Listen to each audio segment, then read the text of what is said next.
Yeah, fucking 9 years. Think of everything that has happened over the last 9 years. Why am I on Twitter? Think of everything that's happened in the last 9 years. I have been working in the same place. Technically not doing the same thing all the time, but yeah, Maz is loyal to a fucking fault. That job absolutely had no reason. I should not have been there for that long. And I'd wanted to get out for a long time. And just felt like I was trapped. But why can't I resize it? Why is Streamlabs so stupid? I can't do anything to this. Okay. Fuck. Alright, found the boxes that make me smaller. Because I don't want to be on the screen that much. Yeah, just think of everything that's happened in the last 9 years. I've been working at the same place. 9 years ago, when I started this job, forget Steins Gate. I didn't see Steins Gate until 2015. I hadn't even seen Mirai fucking Nikki yet. That's how far back this goes. I think the only anime that I had seen when I started working there were Naruto and Inuyasha, of course, and Attack on Titan, and maybe Kill la Kill and Bakemonogatari, because those were like my first two after Attack on Titan. Yeah, for some reason, Bakemonogatari was in like the first 10 anime I had ever seen. How about that? So I have some very weird friends who insisted I do that. That's how far back this goes. I hadn't even seen stuff like Sword Art Online, Evangelion, Gurren Lagann, Nichijou, Steins Gate, of course, whatever. So whenever Tokyo Ghoul, the anime, first started, that's when I started working. I was there the entire time. And now I'm in a different place, doing slightly different stuff again, and you wouldn't believe how much better it is. You would have no idea how much of a difference it has made in my life. And just how much everything has improved. Your first anime was Lane. That's crazy. I would imagine that you probably saw it on like TV or something.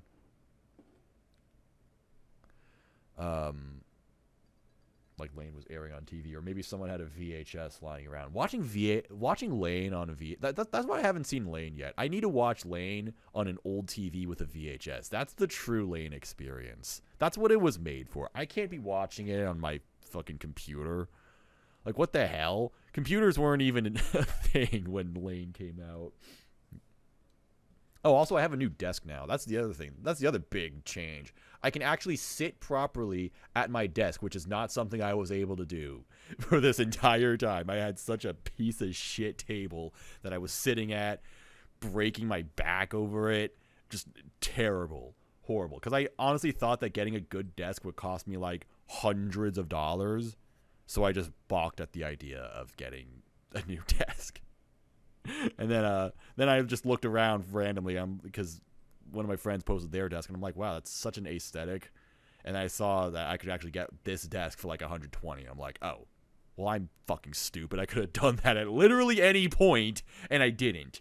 And it ruined my life. What the fuck is an anime? That's such a great question. You're so real for asking that. What the fuck is an anime? Can I get chat on the screen? That might help a little bit. Widgets, chat box, add source. Is this it? This did nothing. Test. I have to log in? Wait a minute. How the hell do I have to log into Twitch to type in my own chat, even though I'm already streaming through... How the fuck does that work? What even is my password for Twitch? I have such complicated passwords for everything. I'm already recording. This video has started, so this is going to be on Lux's Junkyard, and no one has any idea what I'm even talking about. So that's funny. Oh no, okay, never mind. I don't need to do that. It's right here. There we go. Chinese cartoons. We don't talk about the Chinese cartoons though. We don't talk about the Chinese stuff that comes out because that's not real to me. Link Click, never heard of it. We're never watching Link Click on this channel. All right, there we go. Hello, chat. Link Click Go. I do need to watch Link Click. Everybody's so obsessed with that. It has the most cringe name imaginable. Like Link Click what? Like I'm gonna click on my anime list. Ooh, Link Click. Boom. That's the experience of watching it. I just clicked on a link. Wow.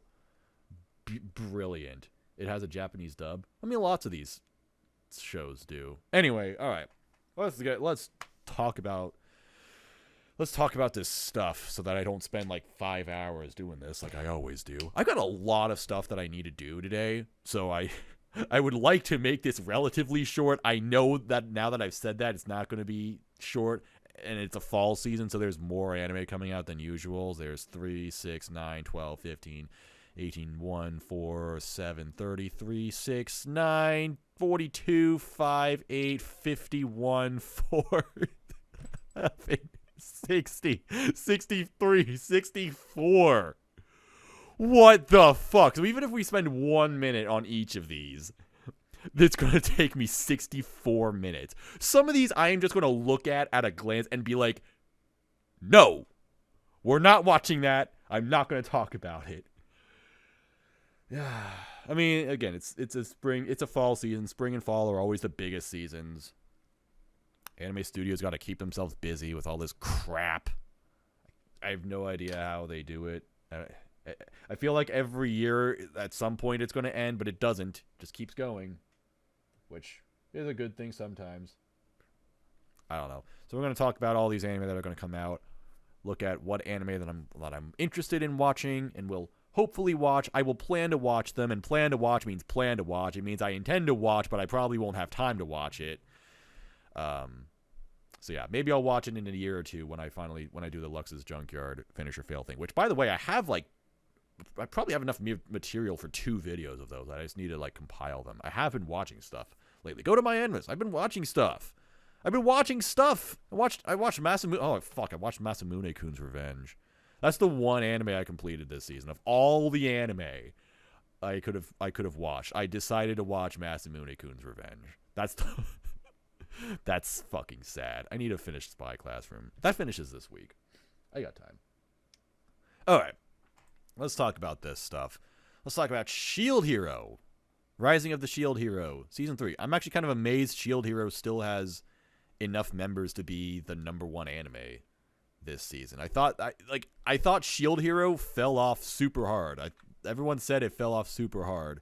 Also, I'm going to click loudly because my silent mouse died and I haven't gotten a new one yet. So that's awesome. So many awesome things are happening in my life. Yes, so Shield Hero, this is weird. I thought that when they announced Season 2 of Shield Hero, I thought it was going to be a split core season. I thought that Seasons 2 and 3 were going to essentially come out back-to-back. Like, it was going to be a 12-episode season in the spring, and then they'd have 13 episodes, and then they'd have a 12 or 13-episode season in the fall. And I guess they did, but I didn't guess the year properly. So they had spring 2022 and now fall 2023. Because they announced these 2 seasons at the same time. They didn't just say, all right, Shield Hero Season 2, and then after that, they're like, hey, Season 3, by the way. No, they said soon after the first season ended, they said second and third season coming out September 2019. So I thought that they were essentially going to come out back-to-back. And that totally did not happen. Season 2 and 3 are now a year and a half apart. So I don't know what happened.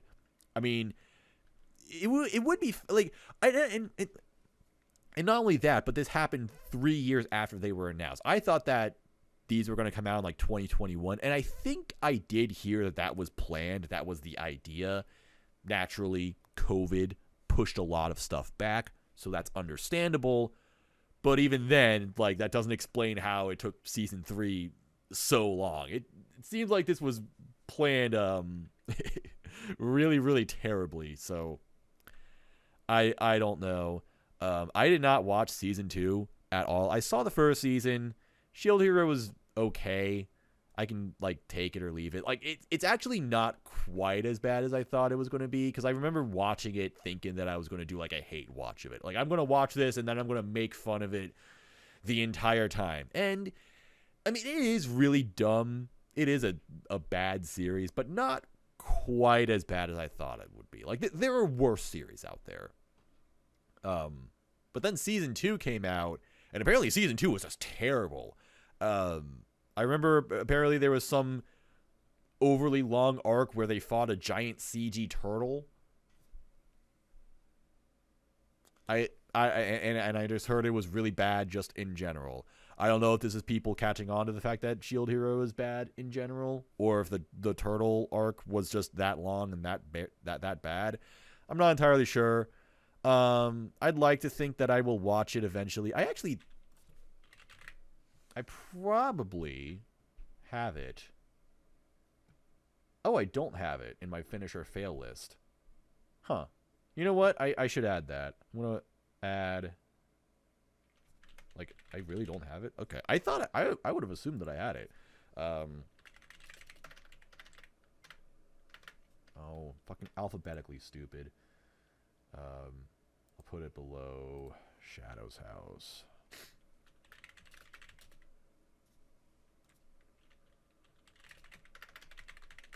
This used to have 50 anime. It now, at the very beginning of the year, it now has 40. That's how up to date I am with everything. I need to close Twitter. That's going to distract me the entire time. So yeah, I might watch it eventually, and if I feel like it, I'll continue this, because it does feel like Shield Hero can go in some really interesting directions. I remember the first season teasing that they were like other isekai protagonists sent to this world, like the main character was isekai'd along with a few others, but then it seems like there are other groups who were also isekai'd, and they're kind of like competing against each other, which is a pretty interesting angle to take, and has lots of cool world building implications right there. So I'd like to see some more of that. Hopefully it goes into that direction, but I can't say much more than that. Oh yeah, and also this is literally the worst key visual I've ever seen in my entire life. Why is it so bad? Someone like, you know, it's one thing that it looks really basic, and then they had the logo placed just terribly. Our regrets make the Rising of the Shield Hero 3 us stronger. Like, who decided that? That doesn't even look cool. But what's funny about this is that they didn't just have these characters stand on like a gradient green background. Like, there are angles to this. It actually looks like a wall behind them that the text is placed on. It literally looks like they're in a photo room. Why? Why does it look like that? Why are they standing or sitting in a room? It is really weird. Just, what a strange key visual. Like, they could have just kept this. This goes kind of hard. Look at this. This was the original visual. This is awesome. That makes me think that this is going to be a cool season. Like, ooh, looks like the hero's kind of defeated. Shit's going down. Is there some kind of hat on the ground over there, or a crown or something right here? That's cool. Some object below the sword. Yeah, I want to watch a show about this. Kind of looks like Goblin Slayer. Whoa, speaking of that, what are the odds? Goblin Slayer is out this season. Cheers to that. Goblin Slayer Season 2. I can't believe it's been 5 years since the first season. Although there was a movie. You know what? I completely forgot that this came out. I actually forgot that there was a Goblin Slayer movie. This is why. It came out in early 2020, like pre-pandemic 2020 in Japan. I have no idea when it came out, like on streaming or whatever. Probably didn't even get a theatrical release because that was the COVID year. So I guess it hasn't been 5 years since we had Goblin Slayer, but it was a different world back then. So it's really hard to remember that something else happened. Man, what a time when this anime came out. This is such a strange series. Like, this came out and it was extremely controversial because there's a goblin gangbang rape in the first episode, which is, you know, kind of weird, champ. But like, that's what people decided to get mad about. Like, of all of the things that go on in anime, of all of the things to show and to be upset about, That's the fight that people chose. That's the hill that the anime community decided to collectively die on or war about. The Goblin gangbang scene. And the funniest thing about this is that gave the show so much attention, so much discussion, and yet just 6 months before Goblin Slayer came out in spring 2018, the very same thing happened in another show. I can't even find it because it was that unpopular of a series. Where the fuck is it? Mahou Shoujo site. The first episode of this anime is Edgelord Central. It is one of the most just chaotically, violently over the top, edgy thing ever. It's just about this girl having the worst life imaginable. Just everywhere she goes, everything is just pure maximum misery. She's getting bullied by everybody. She gets her ass beat at home by her Oni-chan. Just everyone fucking hates this girl. She like the anime literally opens up with her saying, "Every day I think about killing myself," and then she thinks she starts to run in front of a train, but then like pulls herself back like last second, and then all the people around her are just like, God, how annoying. Like, so early in the day and I have to deal with this shit. Ugh. Like, that was this anime. It is intense. It is insane. If you want more information, consult my review on my anime list for it, where I just spewed fire because the entire season I was fighting for this anime. I enjoyed it for, what's the word? Edgy reasons, I guess. That's the only word that I can think of. And the entire time, I was just getting shit for pushing this anime, for liking this anime. I mean, it wasn't a masterpiece or anything. It was a 7. It was fun. I enjoyed it. Sue me. But all around, I got like these weird looks from the entire community where it's like, you like that show? That show's fucking stupid. That show sucks.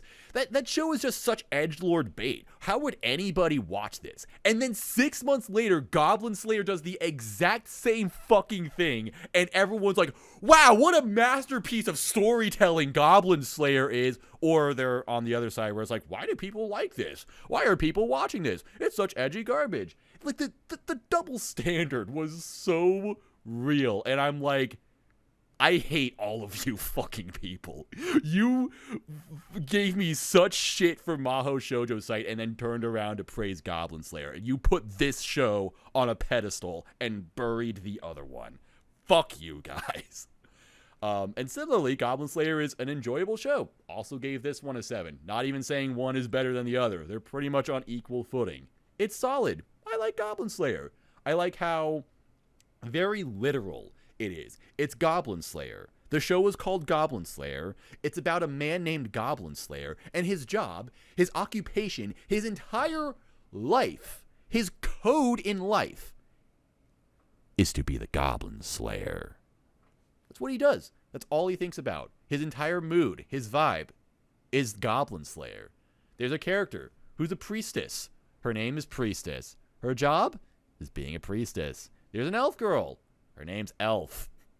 It's very literal, but that's kind of the point. It's like every character is objectified in this literary way, and it just has a very interesting sense of storytelling. It's a very fascinating series to me. Once again, an anime that I reviewed, although you'll have to find it. There was fucking 300 reviews of this fucking shit. There it is.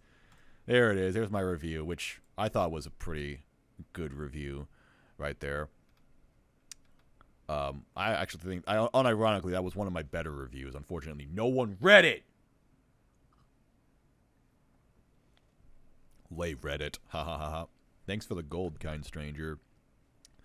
Alright, so there was Goblin Crown. I didn't watch this at all. I have no idea what happens. I legit completely forgot that this came out until I just now read this. Until I started doing this.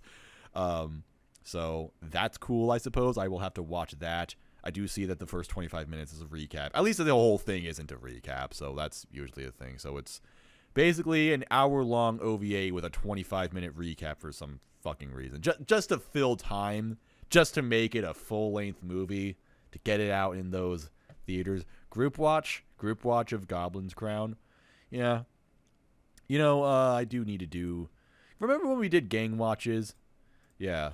I probably can do that at some point because I have Sundays off now. Yay! And my job doesn't completely demotivate me anymore because it's not the same job anymore. Yay!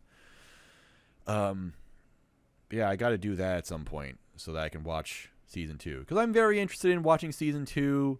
I'm not entirely sure where this series would go though. Like it's kind of a season where like the first season was just fine, but I wasn't like super invested in it. Like I'm not really sure what would happen if they made more of it. I don't know.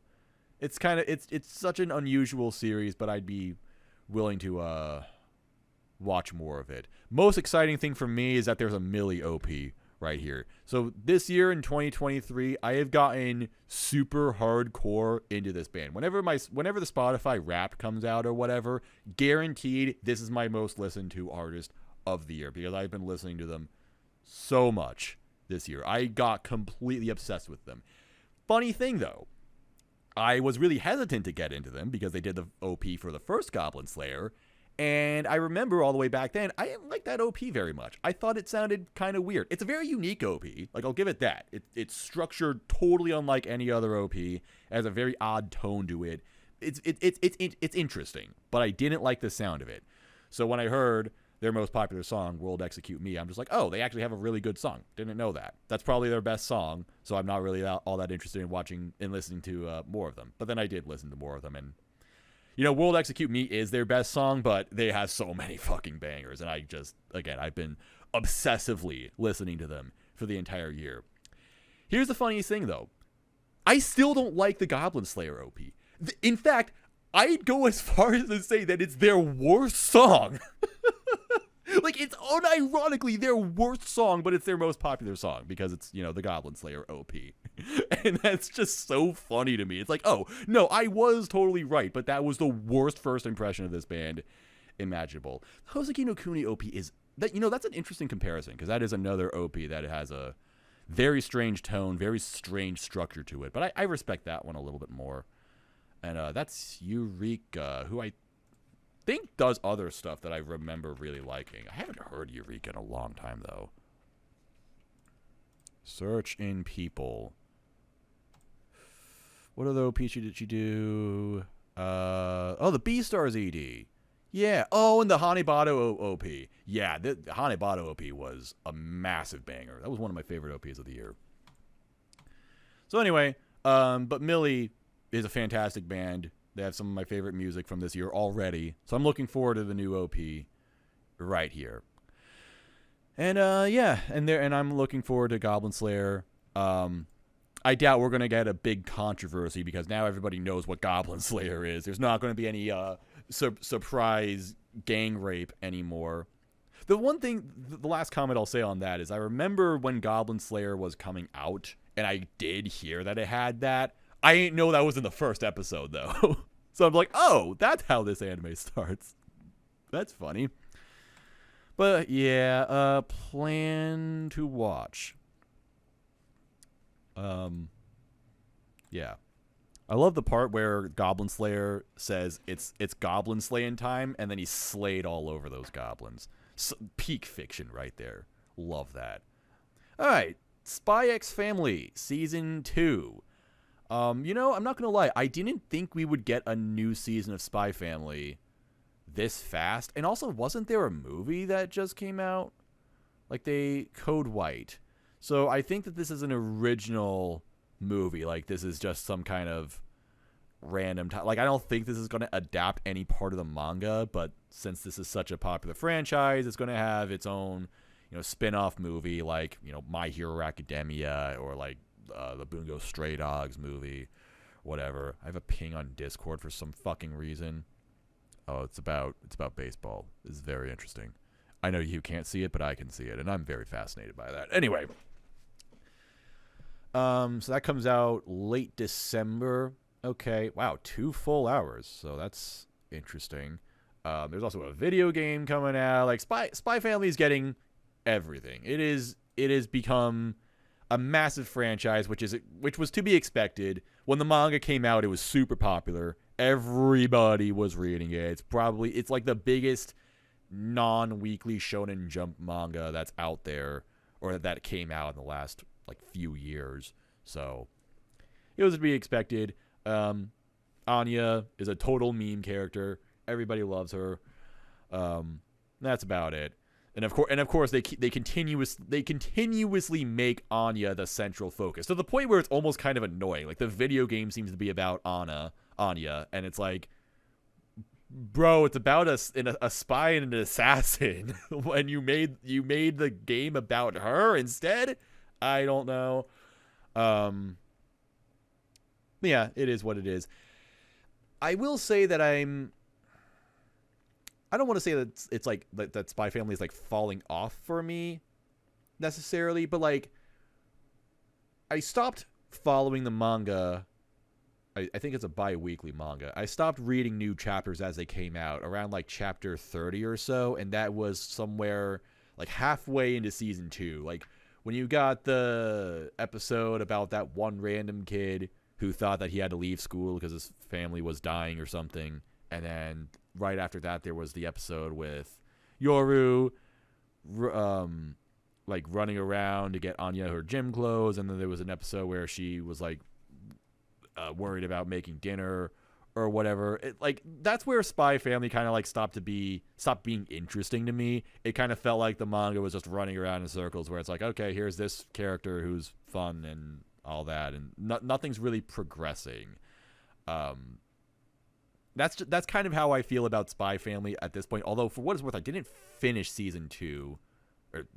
Part 2. Let's not get this mixed up. There's part 2, and then there's season 2. So yeah, I didn't see the last 2 episodes. I don't even remember what happened the last time I watched it. So I gotta do that real quick. I think that's on my finish or fail. So if I ever roll that, I just need to watch 2 episodes of it. And it's like, it just became kind of tired for me, where I felt like the story wasn't really progressing anywhere. The characters weren't really progressing anywhere. And also, it's surprisingly shallow. Like, this anime has such a fantastic premise with Lloyd being this super awesome secret agent man who can just do anything, and then Yoru being this super skilled assassin who can just do anything. And neither of them are aware of that. Neither of them are aware of the occupation of the other person. And then Anya is in between them, who can read minds, and of course nobody knows that either. That's awesome. Like, that's hilarious. There's so much you can do with that. But none of the characters were really developing in season 2, and I just kind of felt like, all right, this is kind of running its course for me. It needs to do something new to really spice things up. Maybe that was happening towards the end of season 2. I didn't forget Bond. Of course, Bond is best doggo. But like, what does Bond do? He's there. He's cool, and I have no problem with Bond. He's the GOAT. Although he's a dog. He's not actually a goat, but he is the GOAT. He's the dote. He's the dog of all time. Oh, we can see the future. Okay, you're right. I forgot about that. Damn, I'm stupid. Damn, I'm such a fucking fraud. Ignore everything I said about Spy Family. You know what? 10 out of 10 masterpiece. There's nothing wrong with it. It's the greatest series ever. And I'm looking forward to watching season 2. Waku waku, motherfuckers. No, but I do hope that there's, new stuff, like the plot advances, because they always keep hyping up like, oh, Anya needs to be really good at school, because the whole crux of this story is that Lloyd needs to get close to like some rich family or something like that for political reasons of sorts. Hang on, I need to look for something. I just remembered something, and now I need to take care of it immediately. Where is it? Reggie.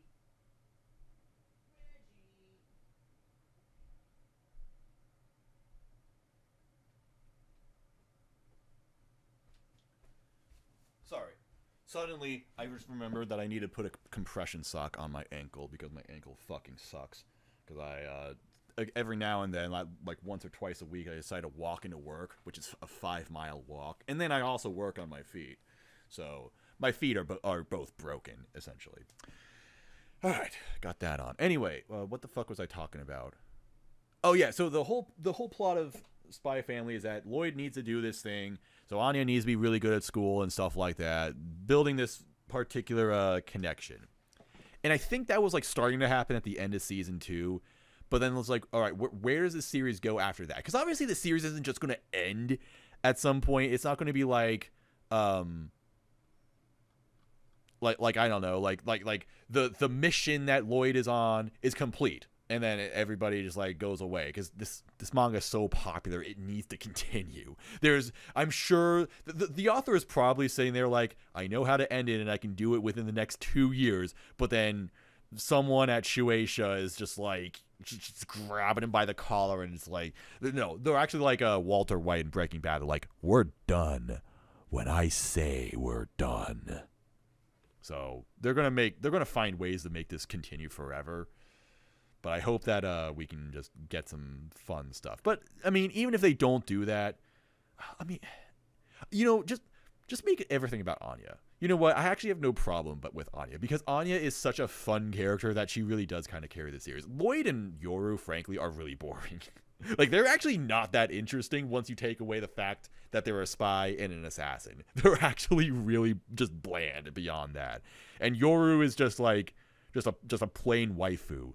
That's all she does. And Lloyd is just like a regular everyday guy. Like, I get it, they're hot, okay? Like, at least make them fuck at some point. That's how the series needs to end. I hope we get that in season 2.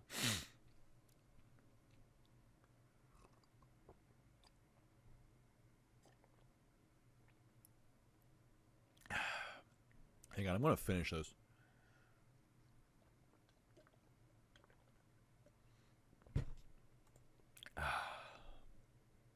Read the Dojin. Maybe I will. I'll be right back.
I'm reading the Dojin.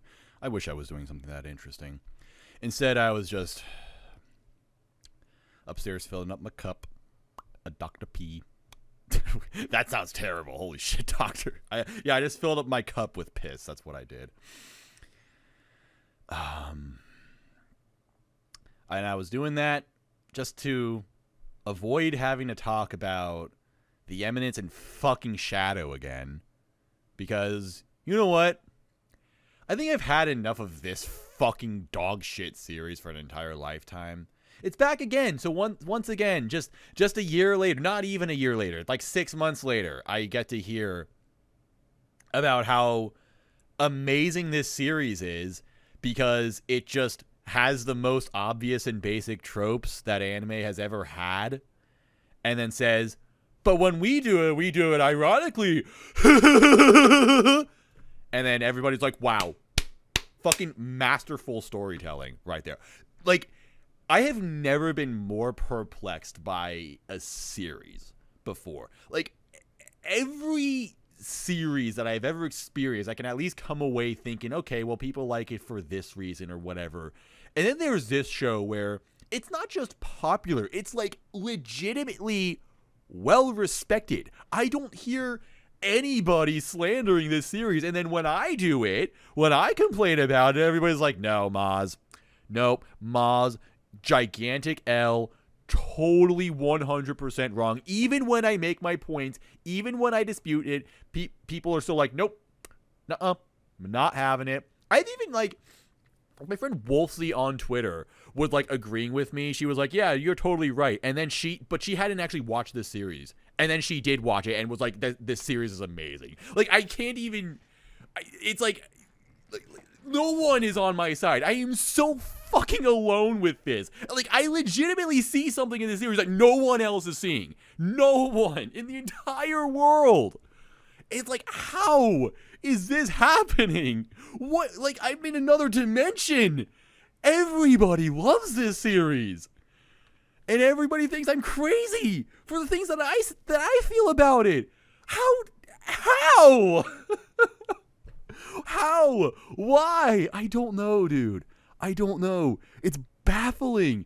Like again, like there are other series that I hate. There are series that I hate even more than this. Like I fucking hate Mushoku Tensei. But one second. I get why people like Mushoku Tensei. I get why people like, I don't know, other series that I hate. What's another series that I hate? Your Lie in April. Your Lie in April's fucking dog shit. I get why people like it though. I don't get why people like this. I don't get why people come away from this series thinking, yep, this one's so much better than everyone else, than all the others. Every single time people praise it, people are just like, yeah, it's shit, but it's good shit though. It's such garbage, it's such trash, but it's so good. Like, am I weird for thinking that? Apparently, because nobody agrees. No, literally 0 people agree with me when I say that if your compliment for the series is that it sucks, but ironically, I don't think that's a good argument. I don't think that makes sense. I just enjoy things and then say that they're good. It's an aggressive 6 out of 10 for me. See, that's fine. Like, if you think it's... I don't even dislike that people like it. It's just the fact that I am so completely alone, that I am legitimately alienated. I have not seen another person have the same opinion as me as this. And it's not that I need to feel validated by seeing other people think that about me, but it's like, I'm so on the other side of everybody that nobody's with me. Nobody... I can't see what other people see, and they can't see what I see. It's like I've watched a completely different show than everybody else. It is so freaking maddening. It makes me want to tear my hair out. But that just happens sometimes. We're literally born in a right generation for this moment. See, fucking... I hate all of these fucking people. I have no respect for them. Jesus Christ. I'm gonna leave. I'm not watching that shit. I will not put myself through that ever again. I have said everything that I have needed to say on both of my videos. I had my own video where I talked about my basic reaction to watching it, and then I did my Mother's Basement reaction. Although the funny thing about the Mother's Basement reaction is that no one was really disputing my my shitting on Mother's Basement as like a person. People were just like defending Eminence itself as an anime, which, you know, is fine, but it's like no one was there to bat for Mother's Basement. I thought that was kind of funny. Like, yeah, you can shit on Mother's Basement, but shitting on Eminence and Shadow, that's going too far, buddy. Can't have that. All right, let's talk about anime that are good and actually deserve hype. They deserve the hype. They deserve more hype. Dr. Stone has the 2nd season of its 3rd season. And, you know, Dr. Stone really came out of nowhere for me this year. I have always treated Dr. Stone like a series that just merely exists, and I watch it and I enjoy it, and then I move on with my day. I don't think too much about it. I like it because, I mean, it's very simple, but what I like is that it's always doing something. It's like Senku will say something crazy, like, we're going to invent the cell phone. but they live in they live in a society. That's what they live in. They live in a world, like a post-apocalyptic world, 2,000 years in the future. All technology, all civilization has been reset to zero. So they're literally back in the Stone Age. Humanity is literally back in the Stone Age. And then Senku says, we're going to invent something that was invented in the year 2002. And everybody's like, what the fuck? Senku, what the fuck are you talking about? And then he'll build it, he'll break it down into much smaller steps. And he's like, okay, so in order to build this thing, in order to invent this thing, we need to do all of these things first. So it's like you get this flow chart of things that have to be achieved. Like materials need to be acquired, smaller inventions need to be made, methods need to be developed to eventually build this one big, large thing. To make this big achievement that will advance civilization by so many years.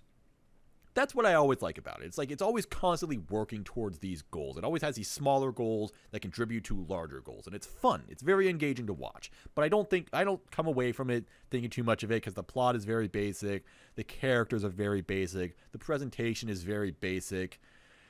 But then season 3, the first part of this season actually got really interesting with all of the writing. Like the story suddenly develop these legitimate stakes for the first time ever, basically. And the characters kind of took on different roles and kind of had more to do with the story.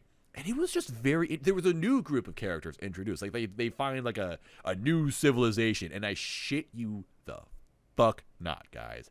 I shit you the fuck not. Guys, listen. We finally did it. I am in an anime. It's me. Maz is in an anime. There's a character in Dr. Stone named Maz. It's happened. And he was introduced in season 3. He's a total fucking weirdo, unfortunately, so I don't like him.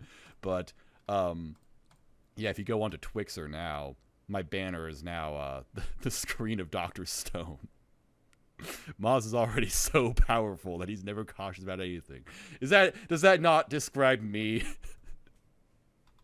So yeah, they were like new characters introduced who are weird, and they have some things going on that have these really odd implications for the story. But it's very interesting. I started watching season 3 because in my head I'm like, all right, I'm just gonna watch this anime. I'm gonna have fun with it. Like I watched it because I just simply wanted to watch an anime, but I didn't want to think too much about it. I didn't want to be too engaged with something. I just wanted to have something on, essentially. And then I got really engaged with it. I'm like, wait a minute. This is actually really freaking good. Like, when did this series get so good? I can't believe it, dude.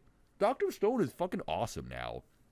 So everybody's been sleeping on this series. I mean, I don't want to say everybody's been sleeping on it necessarily, but it's not a series where it gets a new season and everybody's on Twitter like, oh my god, fucking Dr. Stone, the GOAT. Like people do with Eminence and fucking Shadow. It's just like it comes out and people are like, wow, it's kind of like what I was saying. People just watch it and it's like, wow, that was fun, and then we move on. But season 3, part 1, really got the ball rolling for some really fun stuff, and it didn't conclude an arc or anything. It just ran out of episodes. So now part 2 is going to pick up immediately, and I am very much looking forward to it. This is the most I've ever looked forward to Dr. Stone. So that's really freaking cool. Definitely PTW for that, because just very good overall. Love to see it. Okay, this is Frieren. Frieren Beyond Journey's End. So we're finally out of the sequels. So this is a very popular manga, although I honestly thought it was a light novel for the longest time. It's been going on for a couple of years already. It has tons of hype. Frankly, I hadn't even really heard of it until this year, but when the anime got announced for it, everybody's like, oh my god, peak fiction incoming, going to be the greatest thing ever. Just seems like it's a cool adventure series. And the first episode is going to be 2 hours long. So apparently anime is now in some kind of arms race where thanks to Oshinoko, everybody has decided that they're going to have a long first episode, because Oshinoko wanted to assert dominance on the entire anime industry. They're like, hey, we've seen so many anime with the double length episodes, those 45-minute episodes. That's for pussies, bro. We're gonna have a fucking double length episode, 90 minutes, motherfucker. And then of course it was like the most popular anime episode ever. So now everybody is thinking, hey, we should do the same exact thing. So now Frieren is here, like, how about 120 minutes in the first episode? 2025 12-hour first episode. Exactly. It's only going to get longer. At this point, let's just stop having anime cores and let's just have one episode of an anime. but not a movie, mind you. It's going to be a TV episode. Oh, fuck. I just remembered. Speaking of Oshinoko, I like Oshinoko. Oshinoko is fine. The first episode's solid. I mean, it's not best anime ever or anything, but it's fine. But there's one thing that I wish that didn't happen with Oshinoko. I wish I could delete that fucking OP from existence. I want it to literally not exist anymore so I can stop hearing it. Everywhere I fucking go, I have to and fucking Yoasobi's copy-paste format in every fucking song. And here they are once again to curse me. Just when Idol had finally died off, like I was finally starting to not hear that every single fucking day. Here it is again. We've got another Yoasobi OP. I didn't even dislike Yoasobi. Like I was kind of on that train where I was like, all their songs kind of sound the same. Little bit weird right there. But it didn't bother me until Idol got overplayed to fucking oblivion. And now here's another one. By the way, that's exactly right. I hate it because it's popular. That's the only reason why I dislike Yoasobi. That you're so completely right. Everything that is popular is bad to me. I can't stand that. So here's the funny thing about Yoasobi. If you ever think that their songs are copy paste, like all their songs sound the same, they have 3 EPs. They combine all of their anime OPs and stuff into different EPs, and they have a third one coming out, and it's called The Book 3. So here's the Book 1. Here's the Book 2. Here's the Book 3. They're all the same fucking cover and the same title. They don't just copy paste songs, they cover albums too. They copy paste albums too. They do that for all of their stuff. It's like the laziest shit ever, but I also can't hate them too much because at the same time it works because it's popular. One Yoasobi for each hour. That's the optimal ratio. Yeah. The Oshinoko. Yeah, I saw that video too. Someone sent that to me because like a year ago I did the Witch from Mercury OP mashed up with the Beastars second season OP to be like, hey guys, isn't it weird that these songs sound completely identical? Whoa. Wonder what's up with that. Anyway, it's like I don't even like hate the sound of their. Again, I can't even like hate the style of it because it just works. Like I just think of them and I think, yep, that's exactly what a popular anime OP sounds like. But like, and then they get overplayed to fucking oblivion. Yoasobi is the Imagine Dragons of anime. That's what's up. They are the Imagine Dragons of Japan, of Japanese pop, Japanese rock, whatever you want to call it. Anime OPs. That is them. Yoasobi equals Imagine Dragons, which is like, I'm not even really saying the style or the music is all that bad, but it just all sounds the same, and then I hear it everywhere. And, yeah. Usually people like Yoasobi because of the lyrics. Well, lyrics don't get subbed onto anime OPs or whatever over here. Plus, I'm not really someone who invests all that much in the lyrics personally. The music to me matters more. Anyway, this is a Yowaspy rant, and we were supposed to be talking about Frieren, which is like the most popular anime this season, which I don't even know what this is about. Frieren Beyond Journey's End, even though the synonym is Frieren at the Funeral. All right, so let's find out what this anime is about. Let me read up on this. Let me see what this anime is all. Let me see what the hype is all about. All right, the Demon King has been defeated, and the victorious hero party returns home before disbanding. The four mage Frieren, hero Himmel, priest Heiter, and warrior Aisin reminisce about their decade-long journey as the moment to bid each other's farewell arrives. But the passing of time is different for elves. Thus, Frieren witnesses her companions slowly pass away one by one. Before his death, Heiter manages to foist a young human apprentice called Fern onto Frieren. Driven by the elf's passion for collecting a myriad of magic spells, the pair embarks on a seemingly aimless journey, revisiting the places that the heroes of yore had visited. Along their travels, Frieren slowly confronts her regrets of missed opportunities to form deeper bonds with her now-deceased comrades. It's going to make me cry like a bitch. It does seem like a tear-jerky, crying, heavy anime. It's by Madhouse. That's interesting. You know, it's been a while since I've been like hyped for a Madhouse production. So they did Yamada level 999, which I shat on because when I saw this on the chart, I'm like, this sounds terrible. And then I watched like half the first episode and I hated the style of it. It looked so just bright that I'm like, all right, I need freaking glasses to watch this, bro. Which I should put those on right now. So, blue light glasses to help me because I'm going to be looking at this fucking screen for like 12 hours today. But apparently this was actually a freaking awesome series, and I was super wrong about that, so my apologies. Aside from that, though, it's hard to be hype about Madhouse these days. Like, they pop up and they just kind of do whatever, like Tactop, although they did Sunny Boy. Never mind, Sunny Boy's the freaking goat. I forgot Madhouse did Sunny Boy. Never mind, sleeping on Madhouse. Aside from that, they're the studio that does Overlord nowadays. Yippee. But yeah, now they've got this. Who is specifically working on this? Keiichiro Saito is the director. Key animation for the Oshinoko OP. Oh my god, it's the Bocchi director. Holy fuck.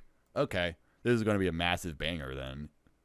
Because that was just such a fantastic series. Such a fantastically directed series right there. Oh my god, and Evan Call, my fucking goat, is doing the music for this. I forgot about this. I remember hearing about this and getting really hyped for it. But yeah, Evan Call, my beloved, the composer of Big Order, by the way. Legitimately a great composer. Like, one of the better composers in anime. So, awesome that he's on such a big project like this. So, hopefully, so it's going to sound great. Probably going to look great because it's Madhouse, who can, you know, just do well in general. But then you've got like a super banger director, who's only directed like the best anime of the decade so far. So yay, yeah, no reason to be hype about that. All right, I'll watch this PV. I can't mute on Streamlabs, and I need to hang on. Hang on. Sorry, need to adjust this. I'm going to mute desktop audio. So this audio might be a little bit delayed.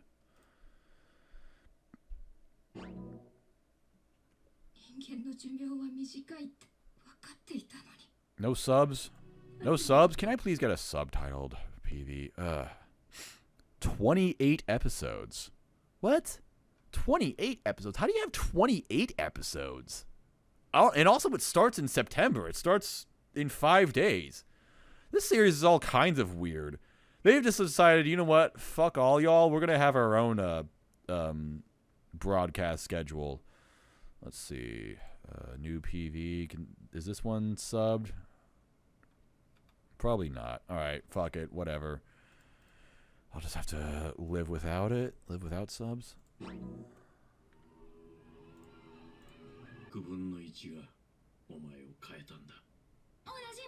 Ah, make it stop! No. We're not listening to that. All right, that was cool. So she's super old, and this is only going to be a small part of her life, but it's going to be a very impactful part of her life. I like that. Also, 28 episodes. 28 episodes because the first episode is 4 episodes technically. That makes more sense. I didn't think about it that way. So technically, it's not going to be one long episode. It's just like 4 episodes that you should watch back to back to back to back or something like that. Almost kind of like when Vinland Saga dropped 3 episodes at the same time. That makes more sense to me. Okay. I'll make sure to watch those first 4 episodes whenever they come out. But that looked nice. Although just like the basic images of the character designs don't look all that good. You know what would make her infinitely better? You know what would make this character design 1,000 times better? If she had a witch hat. I'm serious. I know it might sound like a meme, but like she needs a hat. She needs something on her head that is vaguely witch hat shaped. I feel like that would just elevate this character design so much higher. This is a fantastic design. I love this. It's hard to mess up elf characters, but this is a pretty good one. I just like it. I like the pale colors overall. I like that the outfit isn't super detailed, but it's just enough. Just solid right there. Heiter. His name almost looks like Hitler. Chiaki Kobayashi is voicing this dude. That's pretty cool. His name's Stark. Nice. Usually I hate it when anime does like the dark patch of hair on the top of someone's head. Like there was an anime last season where someone had like I think it was like someone had like blonde hair and then like green on top of it, and it looked horrible. But this is actually a good way of doing that. This is nice. Spooky, scary. Fly. Yeah, this is a banger right here. This is awesome. This is probably going to be the most popular character. Look at this. He looks like a good boy. Kind of reminds me of Langa from Skate the Infinity, the blue guy from Skate the Infinity, and he's voiced by Okamoto. Hell yeah, they've got some banger actors in here. Ichino Sakana is on this. Yeah. All right. So this is definitely, just a big anime. Seems like they're marketing it heavily. Seems like a lot of money, a lot of passion went into this. I know budget doesn't equal good animation, but I'm just saying they've got some really big name people working on this. Looks like they took their time to make this. Looks like they worked real hard to make this, and they're pushing this out to be a big anime. And everybody's expecting that. So we love to see that. So I'm looking forward to it. Probably going to be great. And it's also 2 cores, so that's like doubly exciting. Double the anime, double the excitement. It's always great whenever something's longer because we're going to get more of it. So it's probably going to have a big meaty story as well. Love to see that. What I don't love to see is this is the third season of Tokyo Revengers. Just I don't know, dude. Fucking Tokyo Revengers fucking sucks. This is another series that perplexes me. Although season 1 came out in winter. I thought it was longer than that. This is another series that perplexes me. Like, how the fuck did Tokyo Revengers ever have hype? How did it ever get popular? I don't understand it. The story of this anime is so weak. It's just so bad. Like when the anime came out, I'm like, this is what people say is like the best manga right now, like the best series right now. It's just a series where a guy cries and screams a lot, and then people are like, wow, he's so brave. Literally so brave. Let's stop fighting because this guy cried at us hard enough. He cried harder, literally. He coped and he seethed, and that made peace happen. Like, I don't know. It's like it's fucking gangsters. It's a fucking gangster anime for babies. Like it's the very opposite of hard and tough and whatever. It's literal baby shit to me. I'm sorry if you really like this series and you wanted me to say nice things about it, but I can't. I can't say anything nice about it. And the anime looks terrible. The anime looks so freaking bad. And I was willing to think, okay, maybe this has hype because the manga is really good looking. Like, maybe the manga has just insane art.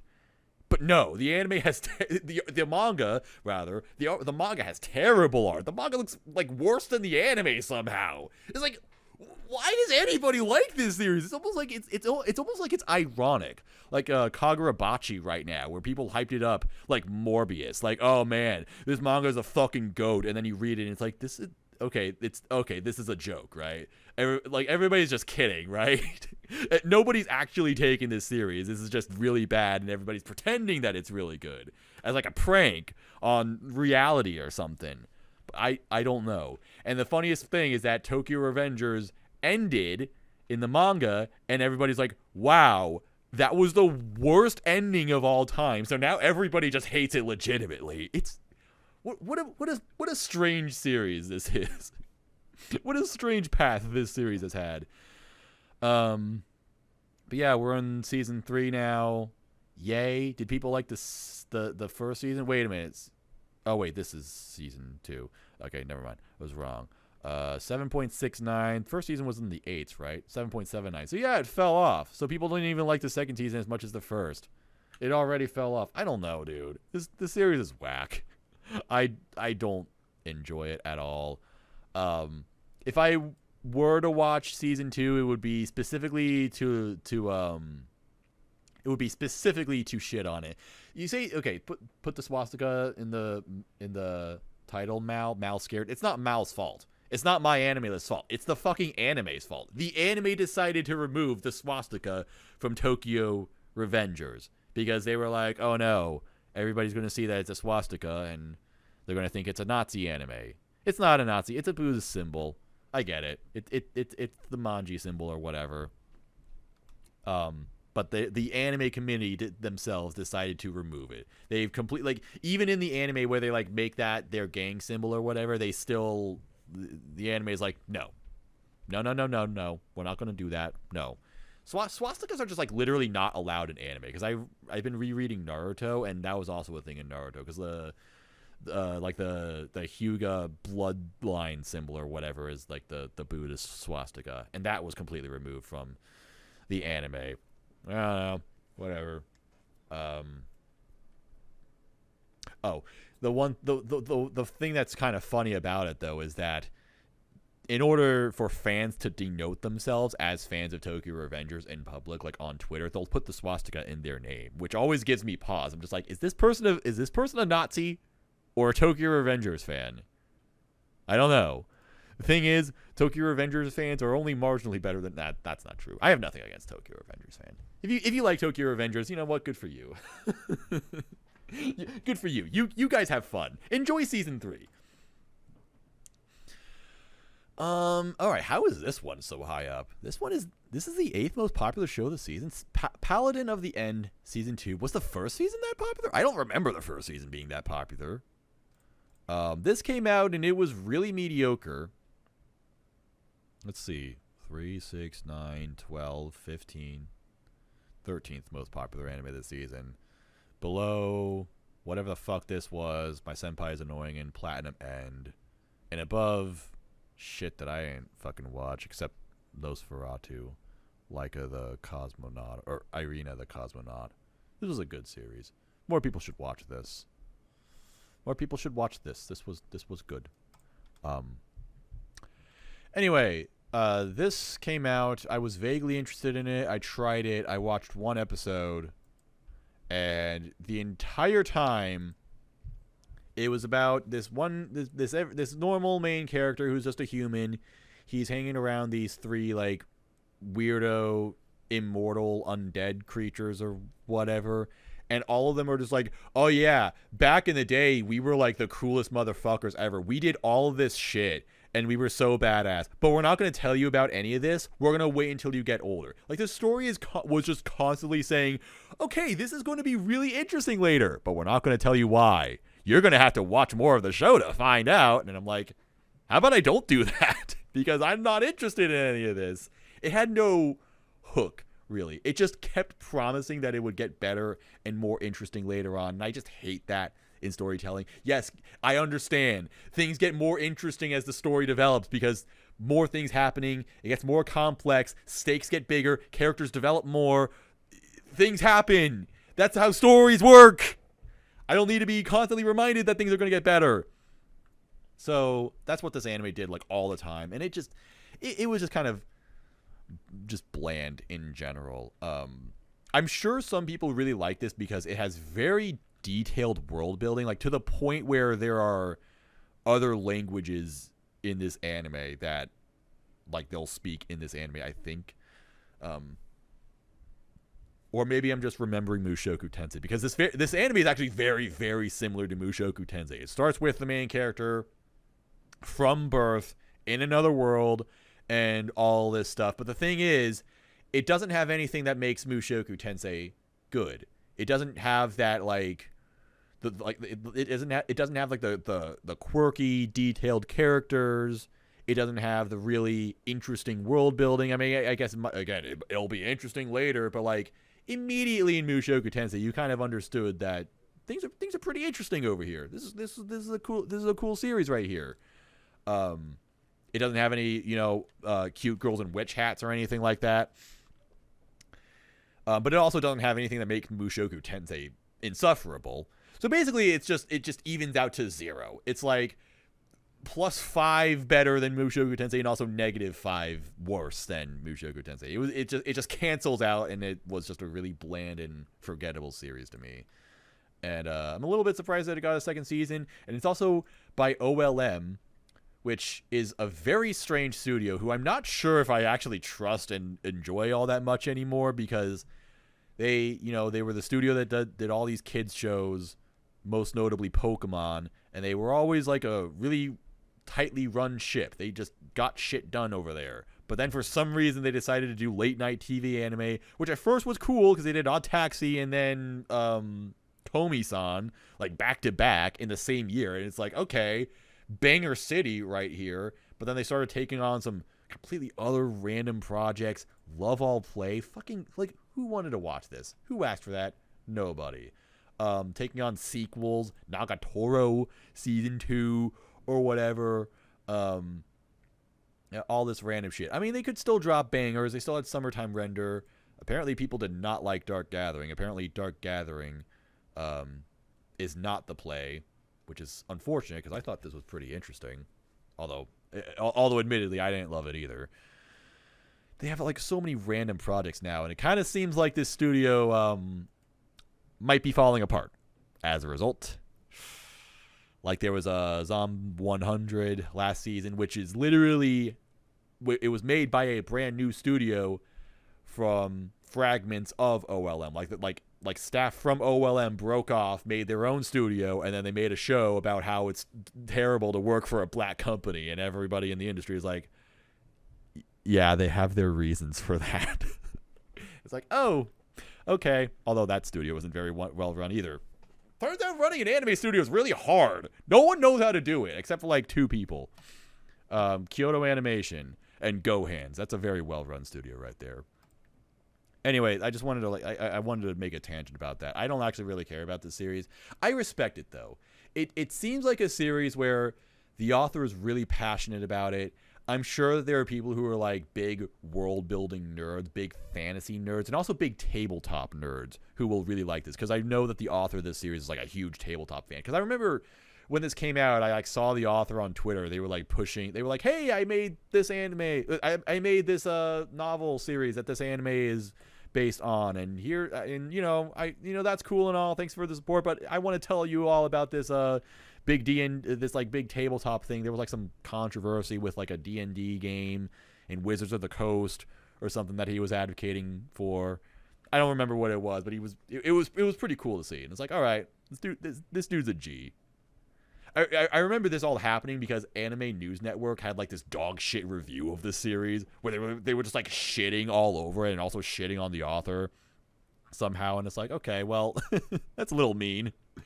The author is pretty cool though, so yeah, cool that it got a second season, because there's definitely some people who will like it.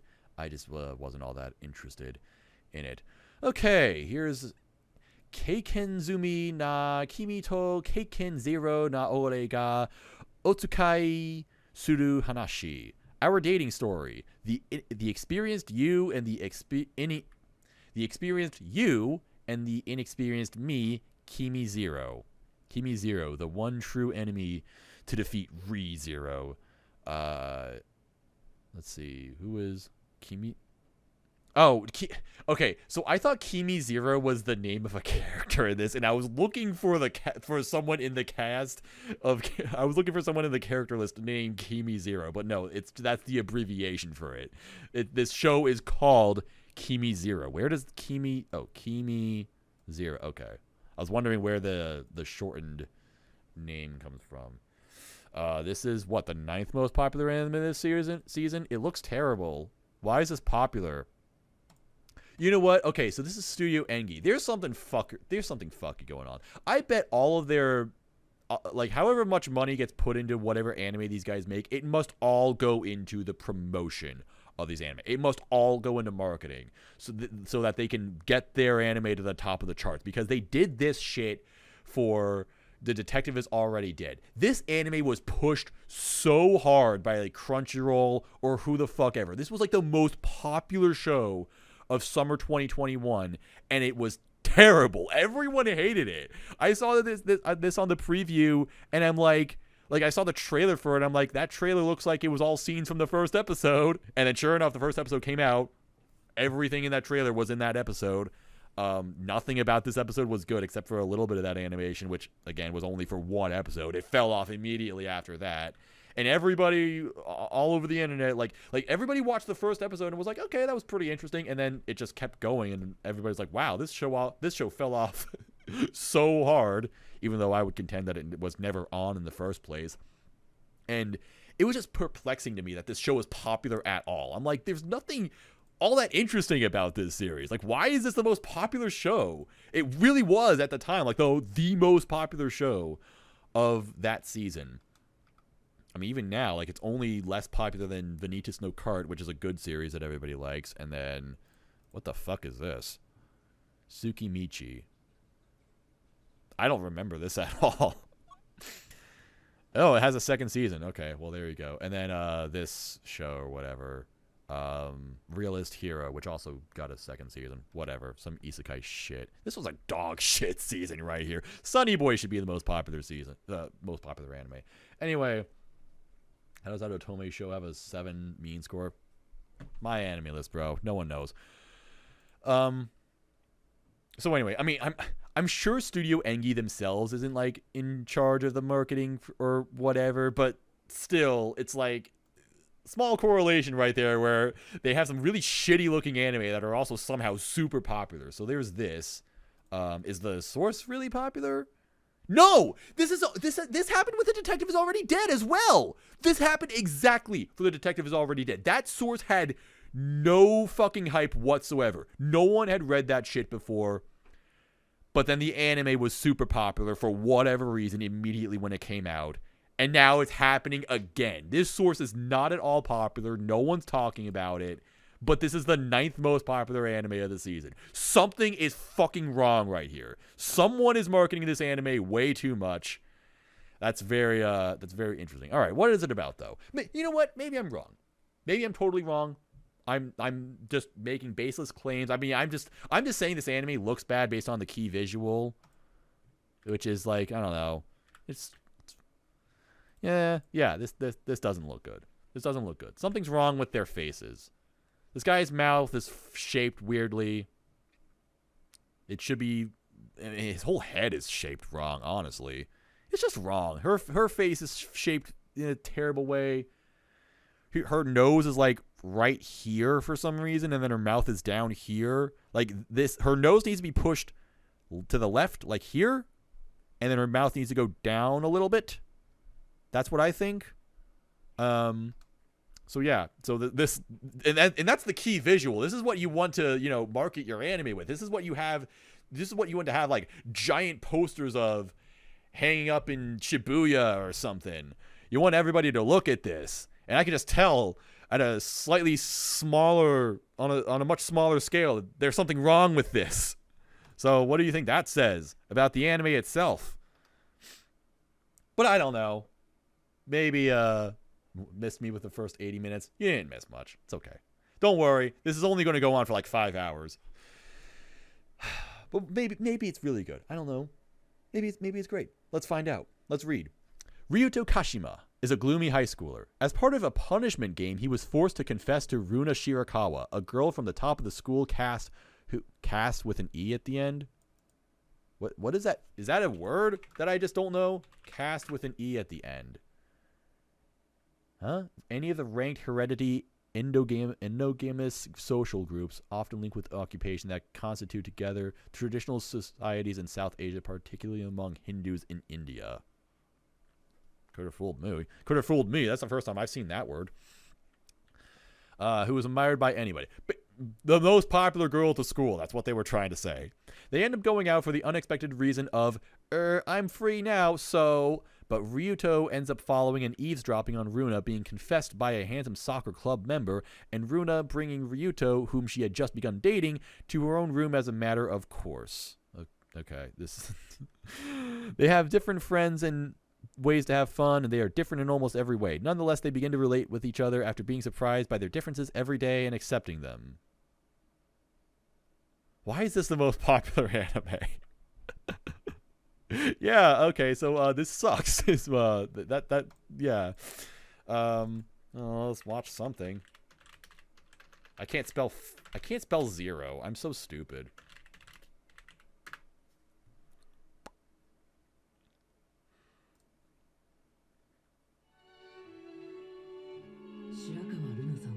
I asked for subs, motherfucker.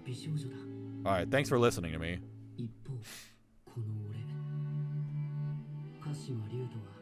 This sure looks like a show. Was this shoujo or shonen? It's probably shonen, right? Because it's probably more about like regular everyday guy dates super hot girl. Whoa, wouldn't that be cool, fellas? If you were just like some loser and then got to bag some awesome chick. Wow. I don't know. It might be great, maybe not. Let's find out. Describes 90% of them. That's what this whole exercise is at the end of the day. I just wanted to get an actual look at this character design.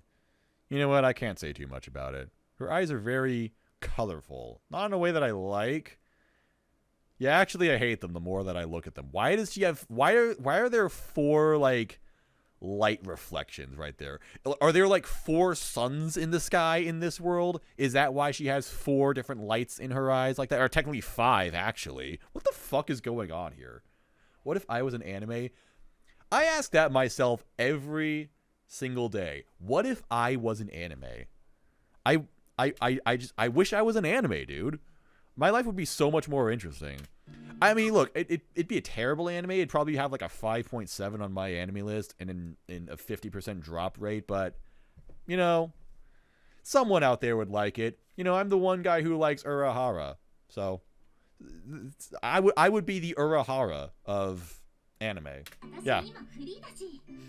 That's a sentence that made a lot of sense. Okay, so, yeah, there's, nothing about this that stands out as like particularly interesting. Is I don't know, the artist for this super popular, hasn't done anything else. Maybe they've designed like a popular VTuber. They got lots of followers on Twitter. They draw older sisters, beautiful gals, and dolls. Very interesting. Cool. Happy for you, bro. They sure do look like a Pixiv artist. They draw blue. What's that fucking game? Blue Archive or whatever? Because fucking everyone draws Blue Archive. It's whatever. Yeah, this doesn't look good at all, but for some reason it's the 9th most popular anime this season. So someone out there is like really pushing this anime and telling everybody, hey, watch it. Maybe it's Crunchyroll or whatever. Why would they do that? I'm not sure. Crunchyroll's not even on like the production committee, which I think they were for Detective Is Already Dead. Unless I'm wrong. Maybe I'm just making that up to form my own narrative. What the hell is INCS Toe Enter? I don't know. You know, there's definitely some conspiracy that I'm trying to formulate, and I don't know what's true, but there's definitely something off about this with how popular it is and how completely unremarkable it looks.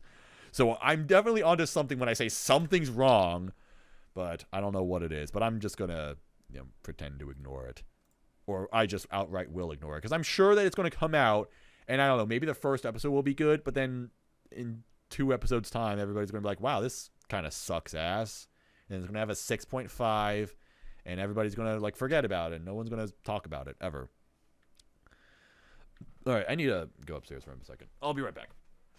I ate at work, but work lost power. Hi, Macy. Macy, jump, Macy. Come on, jump, Macy, jump. Okay, she didn't really jump close enough. You can't really see her here, but whatever. She's here. Macy cat. You can see her. She's there. She's just chilling. She's that Macy cat. Okay. Yeah. Anyway, I ate at work, but I only had a salad because my work lost power, so I couldn't even use a microwave. Okay.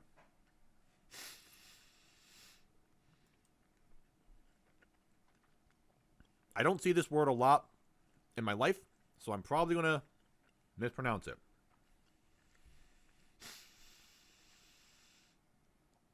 The Apothecary Diaries. The Apothecary Diaries? Sorry. Never had to say that word out loud before. Kusuriya no Hitori Goto. Hitori Goto? Bocchi the Rock reference? What? Bocchi the Rock Season 2, let's go! Hell yeah. In an imperial court in ancient China, it has been a few months since a 17-year-old girl known as Mao Mao was kidnapped and forced to work as a low-level servant at the emperor's palace. Still, she manages to retain her curious and pragmatic spirit, planning to work until her years of servitude are over. One day, however, she catches wind of the fact that the emperor's 2 infants have fallen gravely ill. She decides to secretly take action, drawing on her experience as a pharmacist raised in the poor red light district. Please don't eat my food. Please don't eat my food. Despite Mao Mao's attempts to remain anonymous, she soon catches the eye of the Jinshi, an influential eunuch who recognizes her talents. Mao Mao soon finds herself in the emperor's inner court, where she gradually makes a name for herself by utilizing her knowledge and eccentric personality to solve various medical mysteries. If I had a nickel for every fall season that in the last 2 years that had an anime about China in some kind of past era, I would have 2 nickels, which isn't a lot, but it's weird that I have 2 of them. Because last year in fall, we had Raven of the Inner Palace, which had nothing to do with Apothecary.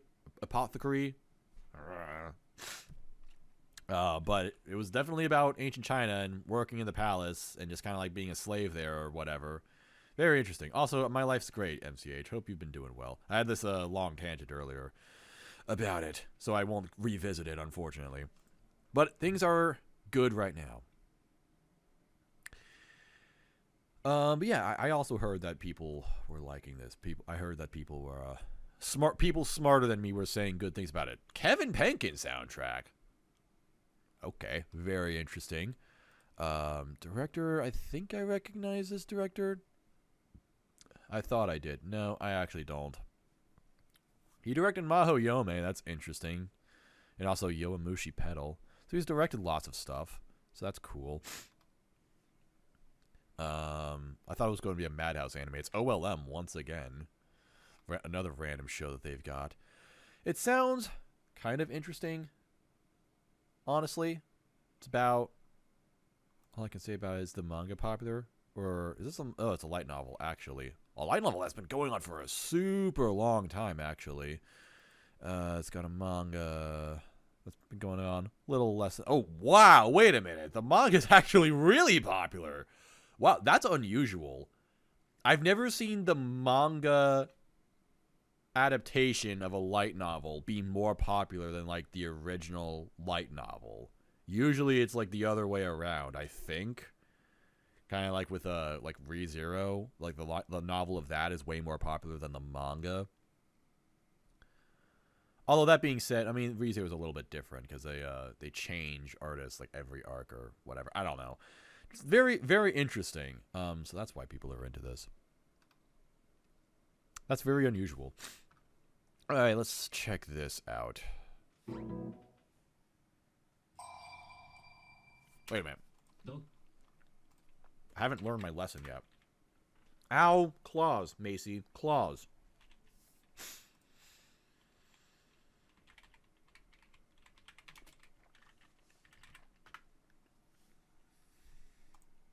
Oh, Crunchyroll will finally get subs. Ooh, that looks nice. This looks really nice. Wow, holy shit. I didn't expect that at all. My brain was still hooked on,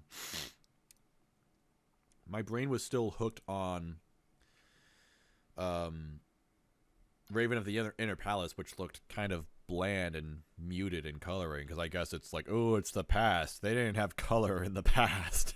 But this looks fantastic, actually, like right off the bat. No, Sword Art Online's not 15 years old. It's like 10 years old. Windows Vista? Hang on, no. That's a Windows XP background right there. But detailed. Look at that grass. Look at those blades of grass they got detailed. Hey everybody, welcome to a fun, exciting part of the video, which is me putting a new Ethernet cable into my computer because, I don't know, that's the only explanation I have for my internet cutting out and making everything a piece of shit. Out of the computer, shit fell out. Don't care. Get this out. In. Okay. If this doesn't work, I'm gonna fucking shoot up a hospital. For legal reasons, what I just said was a joke. Tuturu, what? Who's texting me? What? Oh, it's MCH. I know stream died. I've been fucking working on that for the last 5 minutes. Okay. If that... I just replaced the cable, so if that doesn't work, then I'm just out of fucking ideas, frankly. Then my entire computer's fucked. I don't know. I'll just die, I suppose. So, as I was saying, that looked amazing. That trailer looked so freaking good. The music was amazing. The animation was fucking 100 emoji right there. It was fire. It was flames. It was heat. It was like, why is all of that so good? I can't believe how good that was. Like, okay, why is this show about, like, why is the Drugstore Diaries the best looking anime of this season? One of the best looking anime of the year. Toho Animation Studio, like the movie guys? Like these guys, like, I guess they're gonna animate anime now? Is that what these guys are doing? Like, these are the guys that you see, like, you see their logo in front of, like, every anime movie ever. Now they're making anime themselves? You know what? If they're gonna make anime that look like this all the time, like why was that one cut so good for like 2 seconds? Why did that look so good? Why does all of this look so freaking awesome? Just everything about this is fantastic. I don't know what else to say. Just so good, dude. Holy hell, that's amazing. Easiest plan to watch of this season. Who the hell's directing? Oh yeah, it's this guy. We already looked at this. You know, Onipan was an interesting series. 6.53, the lucky number. This was an interesting series I didn't hate. It was kind of like experimental looking. It was all leading up to this. He was cooking. This man was absolutely cooking. And maybe OLM is back. Oh, there's actually 2 composers. Satoru Kosaki, who did the music for Vivi. Interesting. And Beastars. Wow. Okay, he's done some. And wait. Oh my god, he did like the music for Monogatari. Whoa. Holy banger, bro. Holy freaking banger. This is going to be such a good show. Oh, I'm so hyped for this. This is going to be so... It doesn't start until the 22nd? Are you shitting me? Why are they... Anime, why are you making me wait this long? That's a full month away. Why? Why can't you make it come out on, like, the 12th? That would be a reasonable time. It'd be a bit of a wait, but it's reasonable. Oh my god. The 22nd, bro. Like, we're going to be doing the first impressions on the 22nd. What day is that? Is that a Saturday? Yeah, that's a Sunday. Yeah, literally 4 weeks from now. Oh my god. Hang on, I gotta blow my nose real quick. I've been super nasally and congested for a bit. I've been working around dust so much.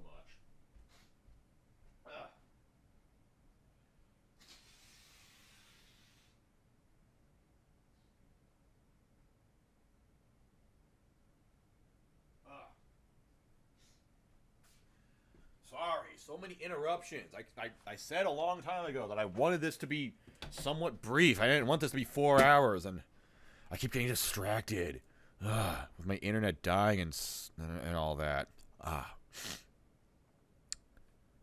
At the very least, it looks like the new Ethernet cable is actually doing its job. It actually does seem like it was the old cable that was fucking everything up. So thank God. I was gonna be so pissed if there was like something wrong with my motherboard or something. That would just be.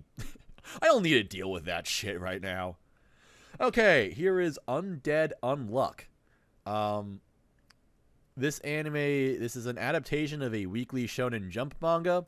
I don't know how much weight that carries nowadays. People don't get hyped for weekly Shonen Jump manga like they used to. Even like there was a bit of like a resurgence with weekly Shonen Jump when like The Promised Neverland came out, and what else? Yaiba came out at like within the same year or so. Not too long after, we got Jujutsu Kaisen, Chainsaw Man, and you know, some of that stuff is still going on right now. But the stuff like now, when a new Shonen Jump manga comes out, it's like, it's okay, I guess, and that's kind of what describes this one. Like, people read this and it's like, yeah, it's fine. Or you're like Kagurabachi, where you're just the greatest anime, you're just the greatest manga of all time. You just read it and then think for every day moving forward. You just wake up with a fresh cup of hatred or something. Yeah. So I don't know anything about this though. I haven't heard anything about it. I just hear it exists. It's just a name that I've kept in my head forever. So, after reading the conclusion of her favorite manga series, Fuko Izumo finally feels ready to end her existence. I mean, that's reasonable. I felt that way before. I have completed peak fiction. It's time to kill myself. Is Bobo getting a reanimation this season? I have no idea. I guess we'll find out later if it's on the chart or not. For the past 10 years, Fuko has been afflicted by a condition that brings extreme misfortune to anyone who touches her. So it's like Fire Force. Remember the girl in Fire Force where her power is that she's unlucky, which just somehow means that all her clothes fly off all the time? That's what this manga is. They've finally made a manga just about that. Yay. This has a drastic effect on her surroundings, even inadvertently resulting in the deaths of those around her, including her parents. Oh, I'm sorry, that got really dark. This has nothing to do with taking her clothes off. This is horrible. As she stands on a bridge above train tracks, Fuko is touched by a strange man, causing the footing underneath him to break and dropping him in front of an oncoming train. Fucking idiot. However, when Fuko finds the man's corpse, she discovers that his body is regenerating and that he is coming back to life. The man, whom Fuko names Andy, is immortal and likes her, and like her, he also wishes for death. Initially dismissive, Fuko eventually decides to team up with Andy to give him the best death possible, but a mysterious organization lurks in the shadows, hoping to take advantage of the duo's bizarre abilities. What a strange premise.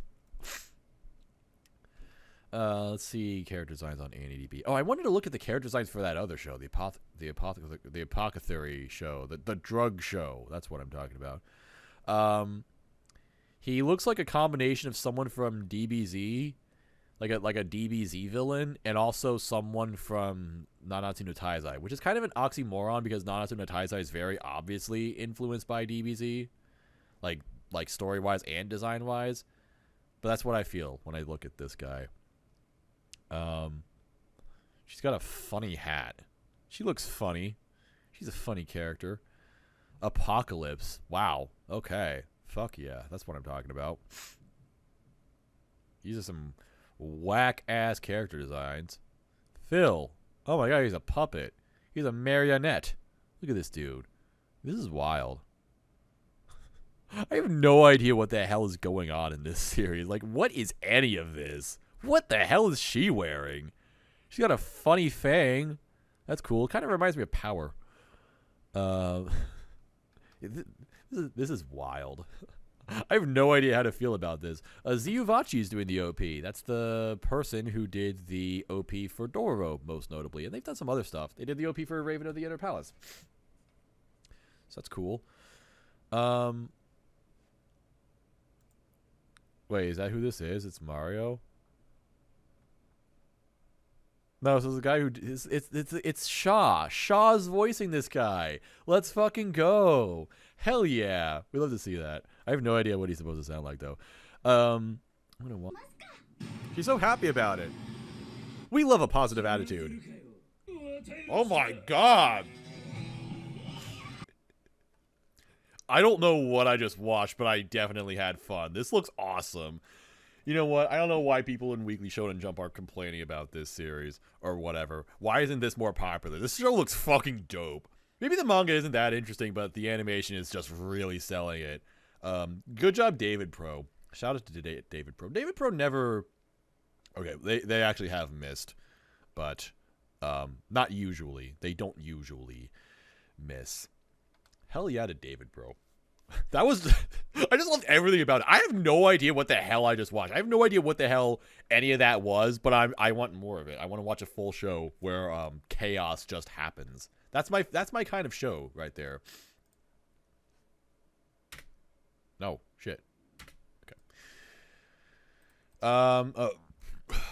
Girlfriend Season 2. I'll just make this brief. This I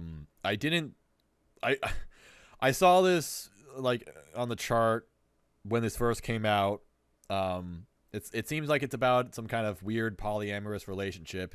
It's by the guy who made Aho Girl, so it's loud and chaotic and wacky. I just saw this and I'm like, I will have no part in this. There will be nothing good to come from me watching a single second of this anime, so I decided not to. I like to think that my life is better as a result. I'm sure some people... I know Panic loves this. I also don't know how serious Panic is about this. What did Panic rate this? Did Panic give this like a 9 out of 10? If he did, then he's like... Yeah, he gave it a 7. So he like kind of likes it. He enjoys it. But he'll try selling it to me like it's the best thing ever. And I'm just like, you're fucking... You're so full of shit, bro. I don't know. It just kind of exists. And now it has a second season. I have... no interest in it, but whatever. Good for whoever does enjoy it. Have fun. It's a rom-com with a few different girls, so it exists so people can get into Reddit arguments over who the best one is. That's what the show is, and it's like kind of funny and weird in a very Reddit kind of way, if that makes any sense. Not something I think I would enjoy, so I'm just not gonna try. Okay. Kimi no koto da daisuki na 100 nin no kanojo. I don't know what the Japanese word for 100 is, but this is the 100 girlfriends who really, really, really, really, really love you. That sounds like a lie to me, but you know what? You've got my attention. So this is a show that I've heard of only by name. It's just one of those weird titles that stick with you forever. It's like, okay, someday I will know more about this. I'm vaguely interested. It's unfortunate that we're not getting the adaptation of Dead Demons DDDD Destruction at the same time as this. I feel like that was a very missed opportunity. They should have waited for that to come out so that we could have Daisuki and DDDD Destruction at the same time. That would just be perfect. It's just like when Atelier Ryza was coming out, when we got the Atelier Ryza adaptation. I wish that we had Hyaku, of course. I actually did know that. I just forgot it. God, I'm so stupid. I've seen Mob Psycho before. Fuck. Anyway.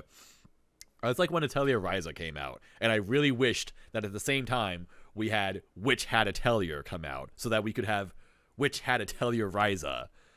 unfortunately, anime does not listen to me all that often. They don't watch these videos. Except for whenever I talk about Gohans, because then whatever happens with Gohans is like all stuff that I say that they should do. But, yeah. Anyway. Alright, so what is this? Upon graduating middle school, Rentaro Ijo... Hang on, actually, first of all, let me just say, this show is called 100 Girlfriends. I only see 5 on the key visual, so that's a fucking lie right there. So this show is totally full of shit. And there's only 2 here. Where are the 100 girls? Huh? Huh? Where are the 100 girls? Please tell me. Please explain to me. This show's a fucking lie. I'm coming in this to hate. I don't believe that this show is going to be good. So I'm ready to just I'm ready for reasons to not watch this. I'm going to be looking for those. Upon graduating middle school, Rentaro Ijo manages to confess to the girl he loves. Unfortunately, he gets rejected, making it his 100th rejection in a row. Oh my god.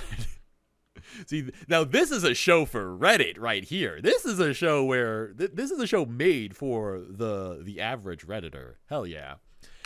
Having experienced heartbreak after heartbreak, he goes to a matchmaking shrine and prays with the hopes of finally getting a girlfriend in high school. Suddenly, the god of the shrine appears, promising Rentaro that he will meet 100 soulmates in high school. Although skeptical at first, Rentaro quietly acknowledges the truth behind the god's words when two of his soulmates, Hakari Hanazono and KamiErabi. Okay, I legitimately had to squint so that I didn't see Irida from Pokemon. I thought that's what that said. I had to really read that. And Karane Inda confessed to him the very same day that they meet him. However, there was one detail that the god forgot to tell Rentaro. If any of his soulmates fails to get into a relationship with him, they will die. Let's go. Is this Death Game? Is this what this is? Fucking Death Game rom-com? I'm so down. It's the Junie Tyson of romantic comedies. Now trapped in a matter of life and death, Rentaro decides to date all of his soulmates. Well, that's easy, right? Like they just have to be in a relationship with him. It doesn't say that the relationships have to end or anything, right? With a heart so big that it can be shared among 100 girlfriends, Rentaro makes the most out of his unanticipated high school life, with the Rentaro family growing ever larger because he's going to knock all of them up. Hell yeah, dog. Oh my god, it's the director of Joshin-chan Dropkick. Let's fucking... Okay, this could be a banger. Joshin-chan Dropkick has such banging direction. So that's cool. This guy's just been locked up with Joshin-chan Dropkick for 5 years, and he's finally been able to stop. Oh, this is why Shokugeki no Soma fell off, because he was also the assistant on Shokugeki, but only for the first season. Notice how the quality of that anime dropped significantly after the first season. Yeah, it was this guy. This person was carrying Shokugeki. You're fucking welcome. And then he went off to do Joshin-chan Drop. I kept trying to tell everyone. Joshin-chan Dropkick. Great anime. But no one listens to me for some reason. Everybody share this video with everybody so that people will listen to me. Where are the subs? Oh, okay. Why are his eyebrows like that? Why does he look like this? This is why he gets rejected. Specifically, he has one eyebrow that's like twice the size of another. That's why he's been rejected 100 times. Shave one of your eyebrows, bro, and I promise you, someone out there will love you. No one's going to love you with eyebrows like that. Not even a mother will love eyebrows like that.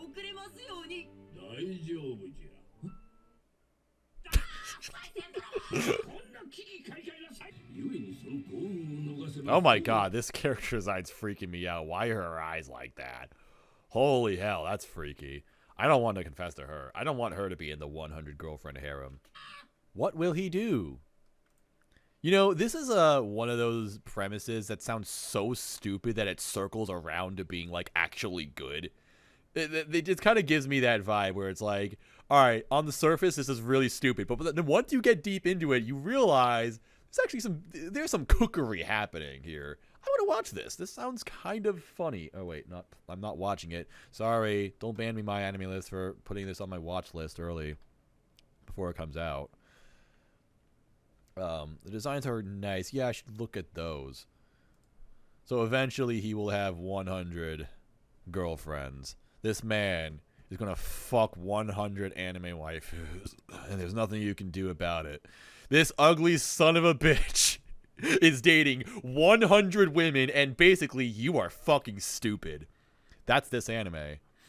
She definitely has that, actually, her hair is a little bit weird, but otherwise she has the, I don't know what I'm talking about. Never mind. Wait, Kaede Hondo. Oh, fuck yeah. Best girl right here. Kaede Hondo, we stand. That's the voice of Elena. She's one of my favorite actresses. This is all right. What is wrong with her? Of course she has a lab coat. The lab coat really completes this design. Odd. Very odd. They're okay. I don't feel strongly about them personally, but they're fine. There are worse harem designs out there, or harem designs, as some might say. So yeah, but this actually does seem like a fun show. Although, fuck, it's Biebery Animation. Fuck, this studio sucks. Well, look, they have a great director, so the anime itself looked fine. Hoping that that director can get me through this. That would be cool. Oh man, Shaw's streaming. Oh, I'm sorry, Shaw, for streaming at the same time as you. Not trying to compete. All right. Look, I don't need to say much about this. Dead Mount Deathplay anime of the fucking year right here. This anime is so good. I love this series so much. I haven't even finished it. I haven't finished the first season, but man, do I just enjoy this so much. It's like, I don't even really know how to talk about it other than just saying it's so good and it's so cool. And I don't even necessarily mean that in the mimetic way where I'm trying to talk about like handshakers, like, oh guys, you just don't get it. You just don't get it. You just don't get that this is actually a masterpiece right here. Like, it's just really freaking fun. It's so insanely edgy, but it also has this self-awareness to it that not only makes it really cool, but also like legit funny, and just like, you know, it's like, that just makes it more enjoyable to me. Like, I don't know, it's hard to really describe this. I need to just like watch the rest of it so that I can have more of a concrete opinion of it. But I just love it so much. Everything about it, it's just such pure fun. It's about this guy. It's about like this evil demon king overlord or whatever who was vanquished or something, and then he reincarnates years and years in the future. And then now he's like in the modern world, but then he reincarnates as some guy that some people were trying to kill, and he gets wrapped up in all these weird plots and stuff. He's got like this yandere girlfriend who's always following him around. And he accidentally kills her, so he just revives her, so now she's undead, and she's just so fascinated by it. She's just such a quirky, weird idiot. Just everything about it is just like totally my thing. The anime is so stylish. It's just so fucking hardcore, man. Like, I don't know how to describe it. It's just so well put together. The one thing that worries me is that they have a pretty significant staff change for this season. Like, I think the assistant director, no, not even the assistant director, like, they're just a brand new director straight up. Like, a lot of the people who worked on the first season are just like gone for this part, and I don't know why. It's like, where are they going, and why aren't they doing the second part? So I really hope this doesn't fall off or anything. It's by a studio that has never done anything good in their entire existence, and then suddenly they drop, you know, this freaking banger show. I don't know, dude. So I'm really hoping it stays on. If not, I'm gonna be so sad. Yeah, I just need to get back into watching it, because the experience of watching this show is just so fun for me. That's all I can really say about it. It's just so good, guys. It's just so good. Just watch it, bro. Trust me, it's great. Okay, Kamonohashi Ron Node Kindan Suiri. Ron Kamonohashi's Forbidden Deductions. Wow, speaking of shit studios, Diomedia. This is a studio I haven't seen in a long ass time. When was the last time they did anything? They did this. They did this. Oh, they did this super gay show that I actually heard was pretty good. So, okay, that's cool. Anyway, despite lacking the skills suited for his role on the Metropolitan Police Department investigative team, Totomaru Ishiki wants to solve murders and help people. Following the advice of one of his seniors, he ventures out to enlist the aid of the reclusive Ron Kamonohashi. 5 years ago, Ron was the most promising detective from the illustrious Detective Training Agent Academy Blue, yet for reasons unknown to the public, he sank into obscurity. Totomaru expects a well-dressed, composed man, but what he gets is a messy-haired and uninhibited eccentric. After years in solitude, Ron barely resembles his former self, and he refuses to even hear out the detective. However, as quickly as Ron rebuffs, he flips on a dime and dives headfirst into the current serial murder case. The true reason Ron withheld from the detective world was not from a lack of desire, but rather from something out of his control, and Totomaru might just be the key for his return to his former calling. Together, the wide-eyed officer and deranged detective tackle each mystery that comes their way. Ooh, Unison Square Garden OP. Been a minute since I've heard them do anything. Oh right, they did the Blue Lock OP from a minute ago. That was cool. My laptop shut off. Fucking stupid.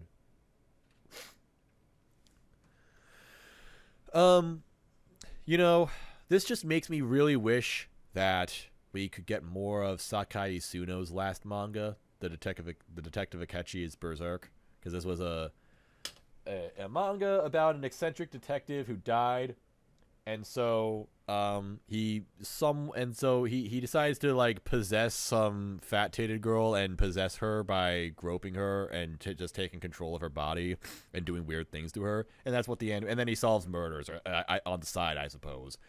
It was like there's only one chapter of this that's been translated, and it's one of the funniest things I've ever read. It is as absurd as Big Order, but unfortunately, because I can never get my way in life, most people didn't see the vision, so it got canceled after like 20 chapters, and we'll never ever get an adaptation of it. But if you know any people out, every now and then I get asked like, Mr. Junkyard, Mr. Fennekin, what would you do if you had like $1 billion and you could fund any anime you would want? I would fund this.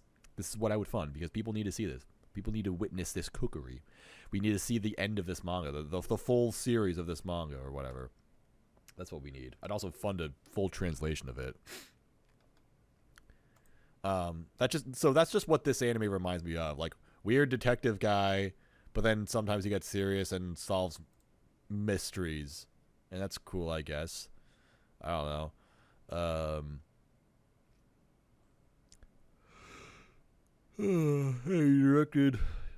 He directed interesting stuff. Or rather animated for interesting stuff. Like he's animated for Eva, Sailor Moon, Konosuba. He's a director of Domestic Girlfriend. All right. He directed the what's that word? Hoshiro Girl Drop OP and Pop Team Epic. This guy's done all kinds of weird stuff. Director of Girlish Number. This guy's cooked before. This guy's done some good stuff before. Hawk Rugby. Okay, I thought I had heard of that band before. All right, I'm gonna see a PV for this. So if you hear weird noises, my stomach is making weird noises. That's my stomach. I promise it's my stomach. If you hear it at all. If not, then ignore. If not, then don't worry about it. This Sakuga LOL. Get it? That was a Girlish Number reference. This Sakuga LOL.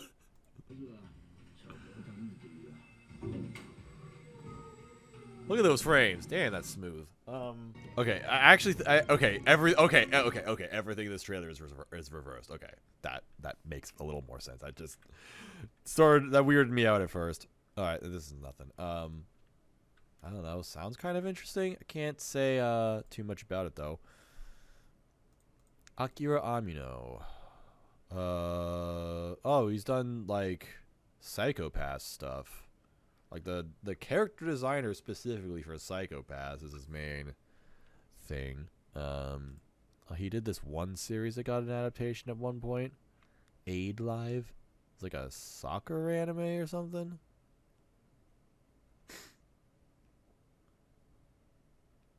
No, actually, this is this is a police thing. I guess this guy likes the police a lot.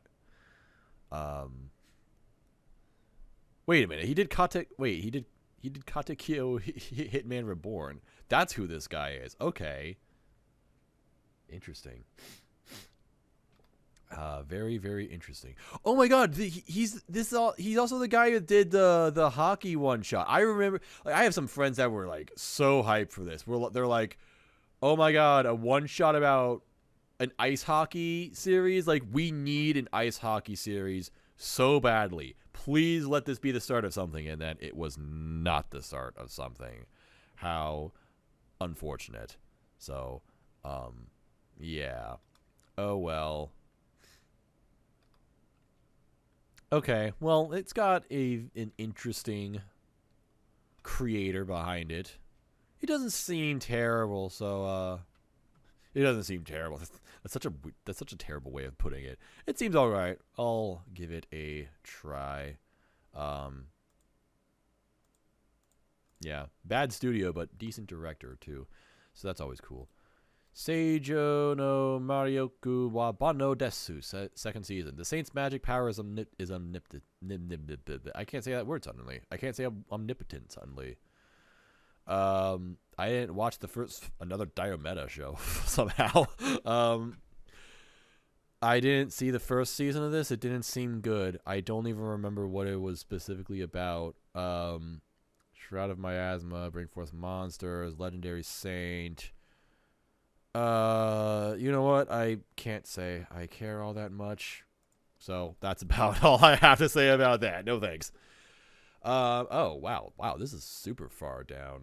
The Ancient Magus Bride, second season, part 2. Does nobody give a shit about Magus Bride anymore? I mean, it's been a long time since the first season came out, but wow, 153,000. That's actually fucking tragic. That's like nothing nowadays. Yeah, this is only the, what, 6, 9, 12, fucking 15th most popular show. This is less popular than Dead Mount Deathplay. Holy hell did this series fall off. But in general, I don't know, I just never heard anything about this. Remember when Magus Bride was like 2017, when the first season was coming out, Crunchyroll marketed this show heavier than I had seen any anime marketed before, frankly, aside from, like, you know, the big 3 or something.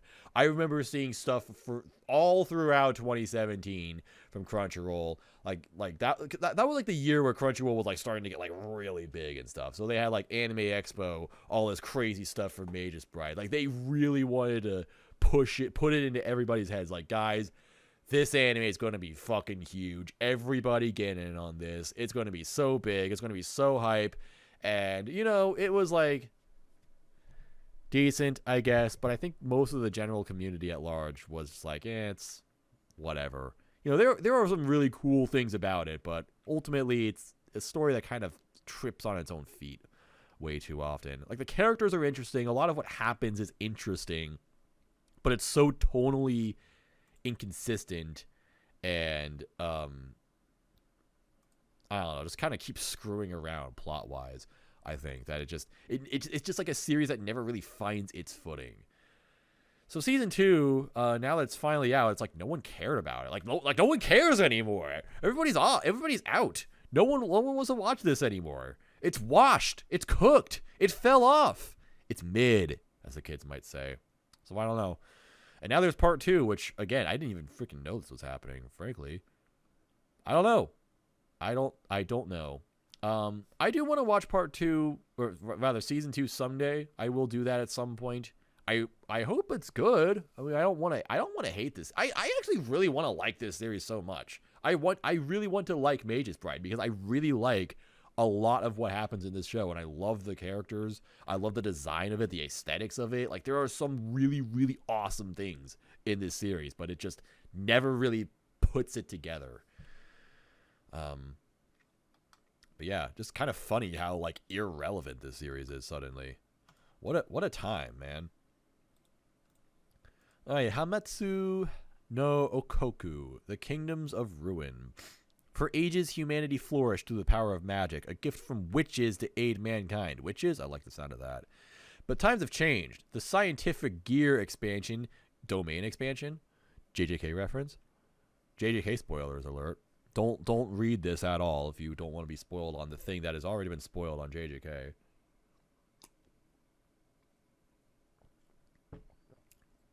Spoiler alert, a thing happened in JJK. Yeah, that's what I was just saying, Patchy. Magus Braid has some really strong moments, but it just fucks around way too much. In order to liberate humanity from the blight of magic, the mighty Ragna Empire began a ruthless hunt to exterminate all witches. No! Boo! Down with the Empire. Down with the Empire. We do not approve that. No, those are the bad guys, right? Please tell me those are the bad guys of this anime. No witch hunts. No witch hunts. No, we do not hunt witches. We do not support the hunting of witches. We only support the witches. We are pro-witch here. Adonis was only a boy when the hunt began, apprenticed to a witch he dearly loved. When she perishes at the hands of the Empire, Adonis vows revenge. By this furious wizard's power, blood will flow. Fuck yeah, that's my guy right there. My boy Adonis. He's like, no, I stand with the witches. The witches are good. This guy is my hero right here, Adonis. Fuck yeah, bro. Shout out to this dude. Chloe Morgan. For once, an anime with a normal sounding English name. She looks like she looks like a Eureka 7 character. Maybe this has something to do with Eureka 7 somehow. Maybe it's like a character designer from it. For real, it's giving me that vibe. I haven't even seen Eureka 7. I'm just it's the character designer of a lot of stuff, actually. Is Eureka 7 one of them? Okay. No. Unfortunately, I was wrong. But you did the character designer for... Okay, well, actually... Okay, this isn't entirely fair, because a lot of this is adaptations of stuff. Like, I doubt that he did... I doubt that he, oh, this isn't... I thought he... I was thinking of character designs, and I'm thinking, okay, he probably didn't do the character designs for Death Note. Because Death Note's a manga, but he's the art director for the OP of Death Note, the second OP, the good OP of Death Note. Fuck yeah, free porn, bro. The dude's done some good stuff. He directed the Guilty Crown OPs and stuff like that. Hell yeah. Who's like the actual? This is like a manga, right? Yoruhashi. Why does that name sound somewhat familiar? Why does that name sound somewhat... Well, maybe it's just like a Japanese sounding name that I like vaguely know about, or it just sounds like a Japanese name that I would have heard of. I don't know. He's followed by Cassie Way. Maybe he contributed art from Millie. Maybe that's how I know about him. That's got to be it. How far am I going to look for something to connect the dots together? All right, I give up. I was really hoping to be right about something that I was saying, some bullshit that I was saying. Huya Extended is doing the OP. This band's not good. I'm just gonna say that. The Jujutsu Kaisen OP sucks. No, it's not good. Very overrated. Oh, theme gore. Fuck yeah. There's gore in this anime. Director. Director of a bunch of random shit. Conception. Are you shitting me? It's the director of Conception of all things. Hell yeah, bro. This is a great director. Cheating Craft? Oh my god. This guy is such a meme. Most, if not all, of Data Live. What's this? She professed herself pupil of the wise man. Okay. Sokosu Sume Senki LBX Girls. I've never heard of this. This guy has directed a lot of crap. I'm just gonna say that. But you know what? The director of Anime of the Year, Dead Mount Deathplay, directed the Asterisk War, so anything can happen.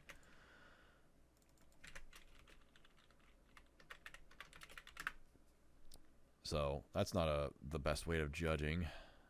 Let's see. Trailer 1. Hell yeah. There are no subs for this. I asked for subs, motherfucker. Ooh, here we go.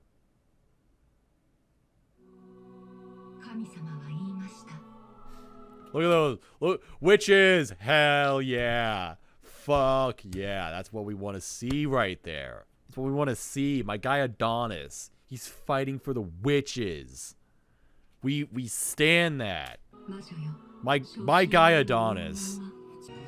So visually that actually didn't look good. Yokohama Animation Lab. Oh yeah, this studio blows. Damn it. I haven't done anything good. Their highest rated work is the fucking commercial for Jujutsu Kaisen. Oh, how unfortunate. But it still seems edgy enough where I think I will enjoy it. Wait, I already looked at these. Why am I doing this again? I'm dumb. Oh, I wanted to see who did the music, because I was a little bit into that. There's 2 composers. This guy did the music for, like, Otome Game and Dynamic Chord. Oh, he did music for terrible anime. Oh, garbage. Miki Sakurai.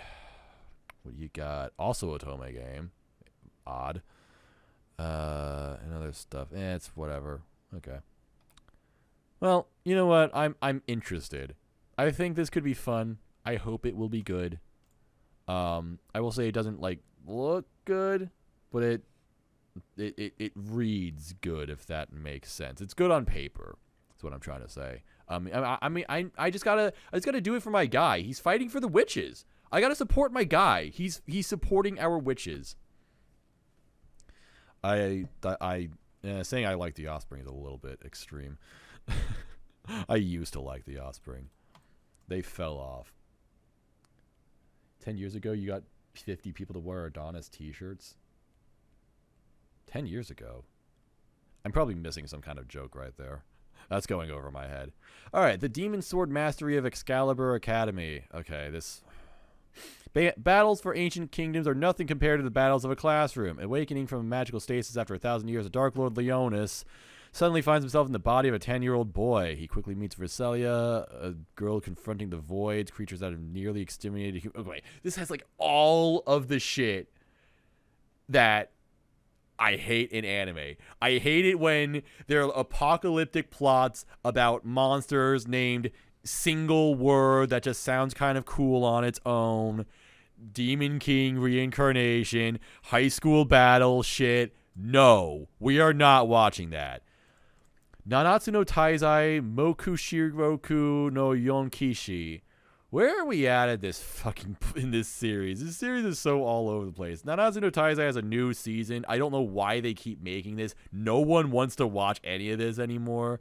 Have they completed the original manga at this time? Well, yeah, they have. Mokushiro, yeah. So, spoiler alert, but Nanatsu no Taizai ended, and then those two fucked and had a kid, and now now that's what this is. This is the Boruto of Nanatsu no Taizai. This is Nanatsu no Taizai, Boruto, Naruto Next Generations, right here. That's what this is. I'm not interested. I have not been interested in Nanatsu no Taizai in like 7 years, so no thanks. Ragna Crimson. In a world where dragons rule sky, sea, and land, those who would fight them and win must surpass the limits of normal human strength. Set on victory at any cost, Dragon Hunter Ragna joins forces with the mysterious Crimson. Crimson's motivations may be obscure, but their goal is the same: to destroy the Dragon Monarchs. Alright, this is a 24-episode anime. I was going to assume that this was a game adaptation, but it's actually a manga adaptation. Is she wearing a witch hat? Fuck yeah. This is going to be a great anime. You know, I was about to say that this looks stupid, but then I saw that I saw this character design, and I'm like, nah, anime of the season. She's actually got a pretty cool witch hat right there. That's a pretty good hat. Fuck yeah. You know, do I need to know anything else about this anime? It's going to be anime of the year. Anime of the year right here, bro. Plan to watch. I've seen enough right here. I will watch a PV though. Seriously though, it sounds like a game. I don't want to spend. Okay, whatever. They were there. I don't need to. I don't need to prove anything. Just I see them. Hang on. Want to see. I hope this character is evil. She has that vibe of someone who like looks cute but is actually evil, like the girl from what the fuck, like the Nui Harime from Kill La Kill. Anytime a character does that, it's oh my god, she's voiced. She's voiced by Inari Minase. This character though is voiced by Ai Fairuz. That's awesome. They got some great voice actors here and actresses as well. Hell yeah, like to see that. Nah, this anime's a banger. This is gonna be great. This is gonna be so good. Oh my god, Josh and John Dropkick. Josh and John Dropkick making waves. The influence of Josh and John Dropkick. Who did this manga? I just want to like see this creator real quick. Daiki Kobayashi. They haven't done any other stuff worth mentioning. A couple of canceled manga, but then this one stayed on. It's got a few people reading it. Yeah. All right. Cool. I'm looking forward to it. Ragna Crimson. It's probably not actually going to be good, but I'm hopeful. I'm excited. I'm optimistic about it. What the fuck is this? Huh? This show has a banner on it. All right. How much did they pay my enemy list for this? The Vexations of a Shut-In Vampire Princess. I could have sworn that this show already came out. Like, that's a title I've heard of, and I could have sworn I could have sworn this is an anime that already existed. I feel like I'm in an alternate reality or something. Are we sure that this is a brand new show? Hikikomori Kyuketsuki no Monmon.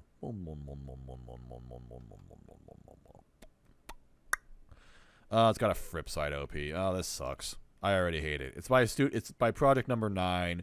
Like, legit, maybe worst studio in the entire game. Everything they do sucks ass. Okay. What is this? 3 years into her life as a shut-in, vampire Terrakomari Gandes Blood, Komari for short, awakens to find she's been appointed as a commander in the Mool Knight Imperial Army. The thing is, her new unit consists solely of belligerent ruffians who revolt against their superiors at the slightest hint of weakness. Although Komari hails from a line of vampires as powerful as they are as prestigious, her refusal to drink blood has made her the picture of mediocrity, scrawny, uncoordinated, and inept at magic. With the odds stacked against her, will the help of her trusty and slightly infatuated maid Vil be enough for this recluse to blunder her way to success? Or will Komari rule the day she ever left the safety of her room? I don't know. What a great question. Designs. Alright. Okay, Remelia Scarlet. Okay. Generic character design. Okay, generic character design. I don't know. These are okay, I guess. They're whatever. There sure are a lot of girls in this anime. That's cool, though. Shout out to women for real. Okay, Ganyu. Plus also that other chick from Genshin Impact that everybody loves. that narrows it down. I don't know, dude. Whatever. Wait a minute. Why is she getting groped in the banner? What the fuck is this? Thanks, my anime list, for shoving this banner up in my fucking face of this girl getting groped. I love seeing that. What a great way to advertise your anime.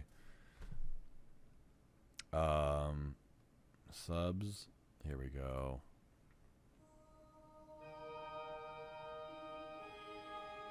Wow, that looked terrible.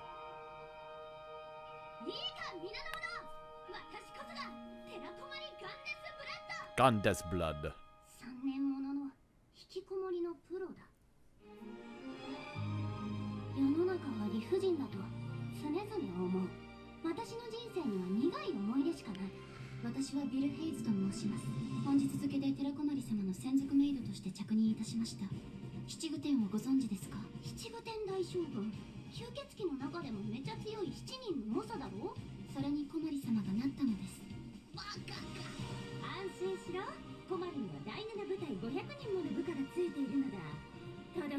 There's a dog. Yo, this army's got that dog in them. Let me repeat that joke. Yo, this army's got that dog in them. I'm clapping for myself because that's such a fucking funny joke.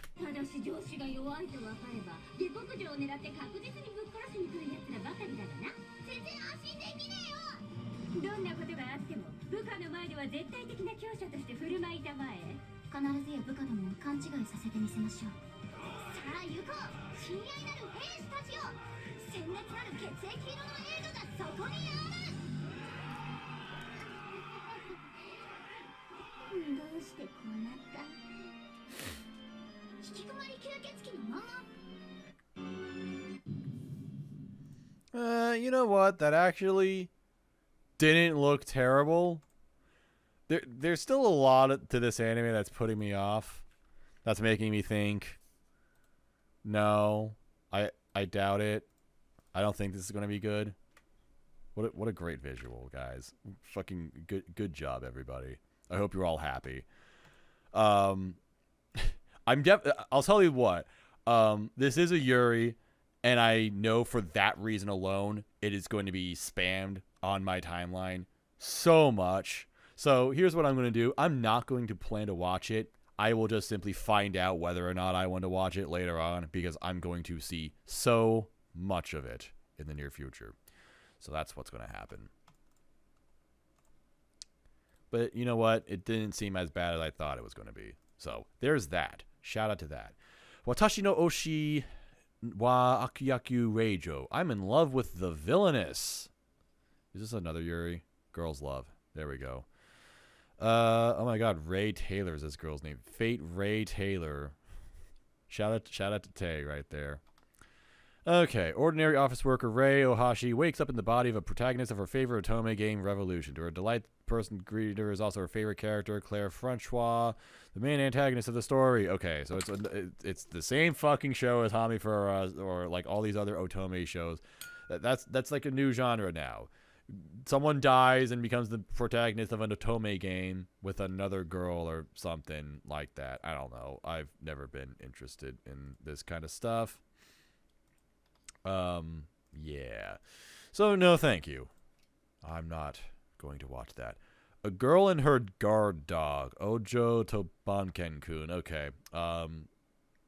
Already I'm thinking no, but let's just continue and I don't know. Maybe I'll be surprised. Isaku never asked to be the doctor of a Yakuza boss, but when her parents died in a car accident when she was 5, her gangster grandfather took her in and raised her as part of the clan. After years being avoided by her schoolmates because of her family ties, Isaku is finally ready to make her high school debut, live a normal life, and maybe even find love. Until loyal family servant and Isaku's guardian, 26-year-old Keiya, enters high school right alongside her and vows to protect her from all the above. Now she's got a chain-smoking, pistol-wielding knight in shining armor to deal with, and navigating high school besides? What's a young lady to do? Okay. So when I saw the title, A Girl and Her Guard Dog, and then I saw this poster, I'm like, is this guy going to turn into a fucking dog? I thought that's what this was going to be about. I thought that this was going to be an anime about a dog who turns into a human, and then the girl fucks the human or something like that. Just a real roundabout way of making a show about a girl having sex with a dog. I thought that's where this was going. This looks terrible, though. This style has that, like, old school shoujo look to it, but, like, in a terrible way. Oh, my God. This is ugly as sin. What the hell? This is awful. I mean, I can kind of see why someone would like this, but I also don't know who would like this in this day and age. It's not 1998 anymore. People don't like characters that look like this anymore. He's a PDF file. Oh, yeah, you know what? That went over my head. This guy's 26 and this girl's 15. You know what? I don't need to see... Actually, I don't need to see any more of this, but also this show looks so ugly that I actually kind of want to see the trailer for it. Why is this so fucking loud?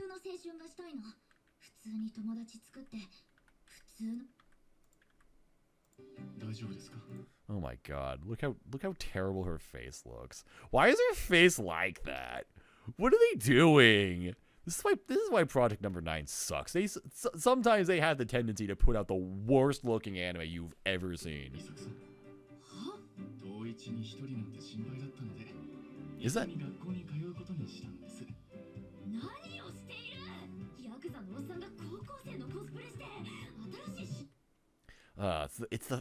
It's the fucking lips, bro. They had to have such detailed, angular lips. Who's the show made for? I want to say what's the fucking term for girls who like BL girls? Fujoshi. That's what it is. Fujoshi. This anime is for Fujoshi, I think. But this isn't even a boys' love. It's just a straight up romance. But I don't know, dude. Who is this voice actor? I know this voice. Yeah. This is the super lovers of shoujo. That's what this is. If you know what I'm talking about there, I feel bad for you. It's the voice of Goblin Slayer. There you have it, everybody. It's the voice of fucking Goblin Slayer. I hope this is like the director of Super Lovers right here. Damn it, it's not. I was gonna laugh so hard if that was. No. How about just a hard no? No, thank you. Yeah, I don't know who's gonna. This show's gonna have like a 5.7 on Mala probably. Like it's gonna be for nobody. I feel like it would I feel like there might have been an audience for this kind of show like 10 or 20 years ago, but nowadays I'm just like, I can't think of anybody who would want to watch that. Shangri-La Frontier. This is a video game, probably. Yeah, okay. Second-year high school student Rakuro Hizutome is interested in one thing only, finding shitty games and beating the crap out of them. His gaming skills are second to none, and no game is too bad for him to enjoy. So when he's introduced to the new VR game, Shangri-La Frontier, he does what he does best. He does what he does best. Min-maxes and skips the prologue to jump straight into the action. But can even an expert gamer like Rakuro discover all the secrets that Shangri-La Frontier has? I really hope that Shangri-La Frontier is like a real game and that this anime is about someone playing that game. And that's what this is. It's like some weird elaborate ad for a video game. That would be hilarious. It's got an adaptation. Crappy Game Hunter challenges God tier game. I actually got to look this up. What is this? Shangri-La Frontier. It's a web novel series, but it said video game adaptation. Hang on, what?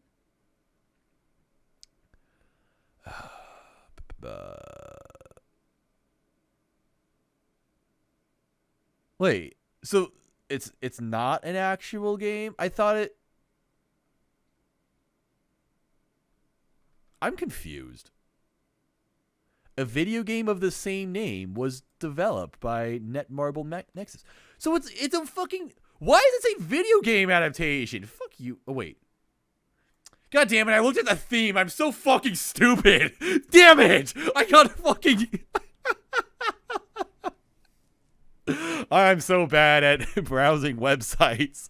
I thought that's what the source was. No, the source is manga. God damn it. I went down that rabbit hole because I can't read. That's much less interesting. I mean, whatever. It doesn't I was so into my idea of the show that now getting the reality of it it feels so disappointing to me. It's like, oh, it's just about a guy playing a game, but the game isn't actually real, I don't think. Like, whatever. Is this an anime about Sea Dog? I wish I knew what that meant. I don't watch crappy YouTube channels like Sea Dog VA or Mozilla Fennekin. Fuck those guys. Alright, well, since I've been watching the PVs for, like, everything, let me just see this real quick. Studio C2C. Is this the director of World End right here? Please don't be. No. It's the director. Even worse, it's the director. Can we please? So many anime are getting unnecessary sequels. Can we please make this one of them? Please. For the love of God. I'm fucking dying over here. It's been 3 years already. Why do we not have more of this? What do I need to do? Who do I need to talk to make this happen? God. I love that World End came up as a C2C anime, but not Elena. Oh, man. All right, anyway, this. Okay. Oh, my God, this trailer's long. 4 minutes? Do you guys know what trailer means? Trailer means like a little tiny teaser, not a fucking half-hour program. Energy Kaiser, hell yeah. Can someone just like at least wear a witch hat or something so I can just like cheer for something? So I can feel something? No? Okay. What? Okay, so it's Sword Art Online. That's the point. Alright, I'm not watching that. Konyaku haki sareta reijo wo hirota ore ga ikenai koto wa oshie komu. Sorry. I'm a fraud. I can't say that. I'm giving the disgraced noble lady I rescued a crash course into naughtiness.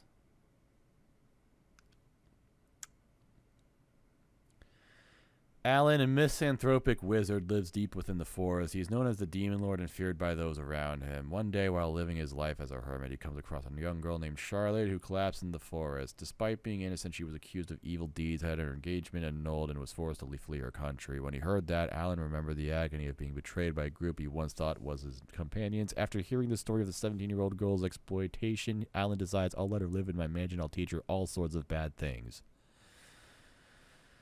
What did he mean by this? Light novel adaptation. 241 members reading it. Cool. Alternative version. 3,000. It's a little bit better.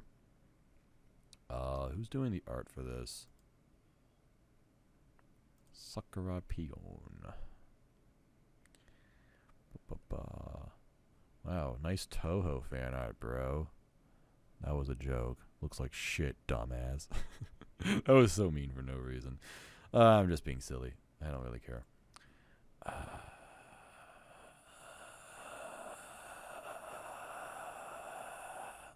I'm giving the disgraced noble lady I rescued a crash course into naughtiness. I'll spoil her with delicacies and style to make her the happiest woman in the world. Happiest girl in the world type energy? World End reference right there? Hell yeah. She's voiced by Saori, so I know my friend Smurf is going to watch this because Smurf literally watches every anime that has Saori in it. It doesn't even have a director listed, LMAO. How does that happen? Don't you have a director? Why don't you have a director? Are you stupid? Alan Crawford. Look at this dude. I like torn capes.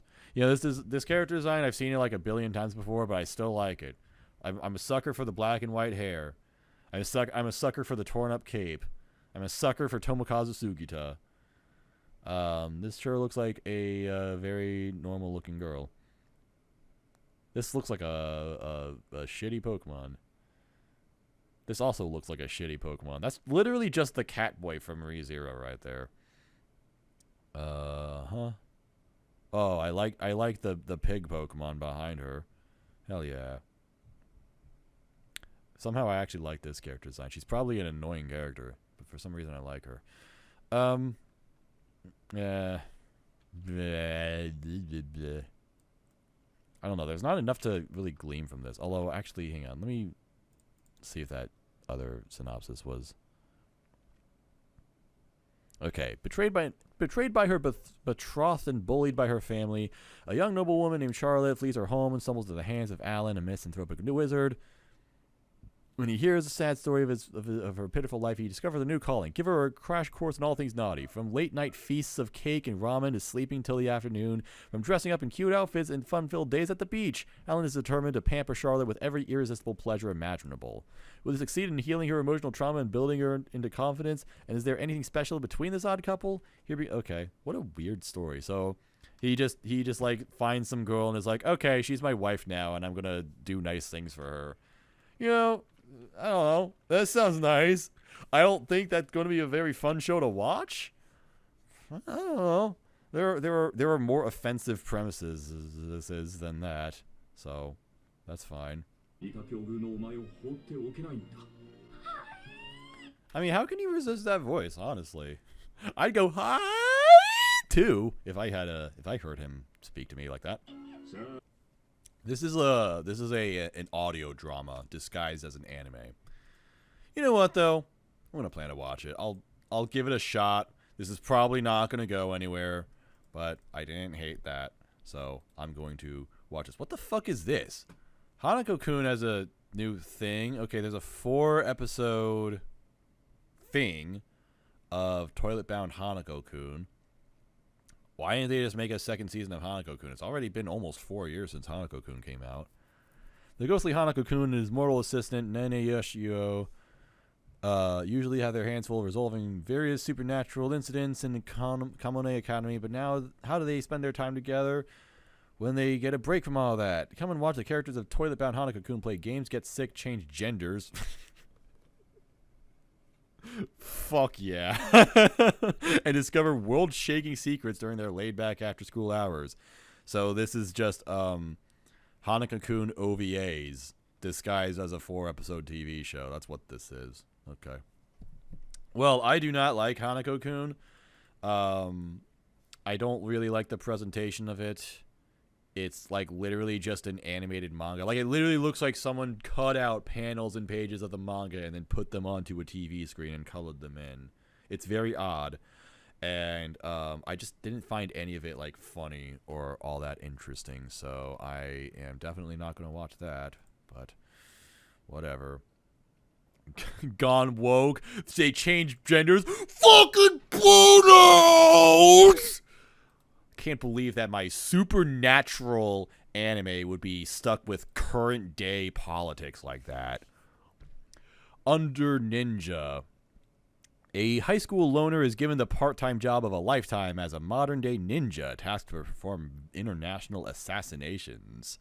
After World War II, Allied Command in Japan developed a new agency to help manage terrorism and violence within the Pacific region.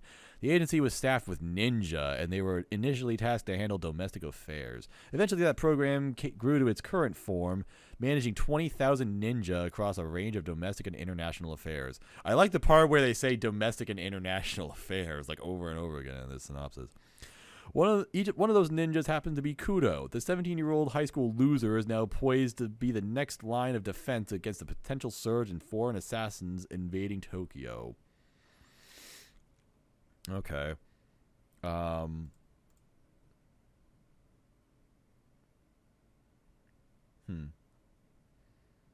was actually wondering if this was going to be like an old manga being like revived nowadays. Doesn't seem like it is. Because it's by Tezuka Productions, which is, I mean, they don't do like all old stuff, but you know, they used to exist for the sake of like making Tezuka manga, adapting Tezuka manga into anime.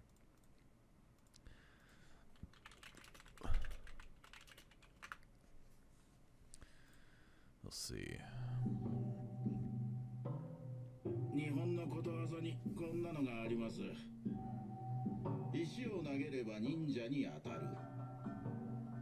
Oh shit! This is, what the fuck is this? Oh, this is terrible. What the? Oh, what the fuck are you doing?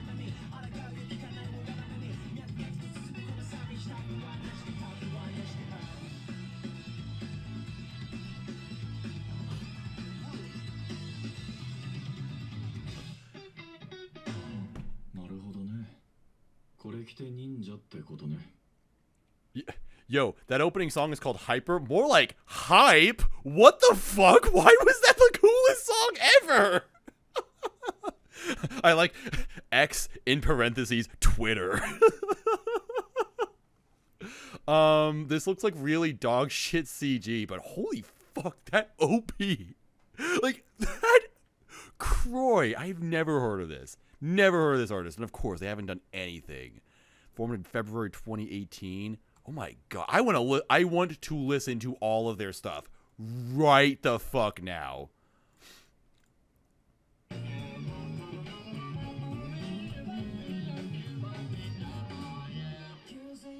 All right. This band is bass as fuck, and they're doing the OP for that show. That everything about that trailer looked terrible, but that song was so freaking good. I just want that. I'm not gonna watch this. This is probably, unfortunately, not going to be very good, but damn, am I looking forward to seeing that OP. Actually, I'll watch a little bit of this. Oh no, I just saw that. Never mind. That's the only trailer. Yeah, okay. Probably not a good thing that they don't have like a legit trailer for this anime, unfortunately. Satoshi Kuwabara from Yu Yu Hakusho is directing this anime. Crazy. Oh, this guy's directed crap, yeah. I don't think I'm gonna watch that, but shout out to fucking Croy. Hell yeah. Berserk of Gluttony. Bushko no Berserk. Fate Graphite is one of the Forsaken. What a name for a character. Fate Graphite. Okay. Cursed with the skill Gluttony, he is ever starving, never sated, until the day he kills a dying thief and devours the man's strength and his soul. The true hunger of Fate's Gluttony has awakened, and if he can learn to control his power, he will at least be the master of his own destiny. Well, awesome, dude. Fame, the artist for this. I like it when artists just give themselves like one random word to have. It's like, all right, yeah, you're so fucking cool, bro, because you you gave yourself a random name. Fame, more like fate. That's what they wish they were drawing. Dang. Roxy Hart. Nah, this is definitely a Fate ripoff art. This is a fucking they've got the fucking Fate face. They got the Saber face. They got the Nasu face or whatever. This is a Fate character.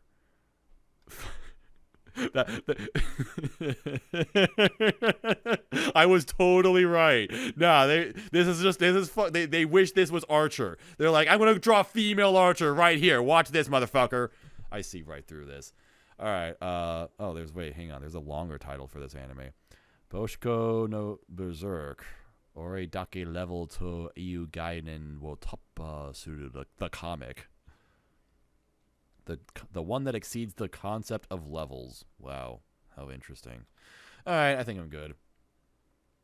Hoshikuzu Telepath. Stardust Telepath. 15-year-old Umika Konohoshi is having a hard time socializing at school, but she hopes her words will someday reach other people. When self-proclaimed alien Yu Akiuchi enters her life, Umika will learn more about being open. Okay. What is this, like Arashima? Interesting hair right there. Her hair's got a light gradient on it. Like it's made out of metal or something. Well, once again, it's a girl's love, so I'm going to see this all over my timeline.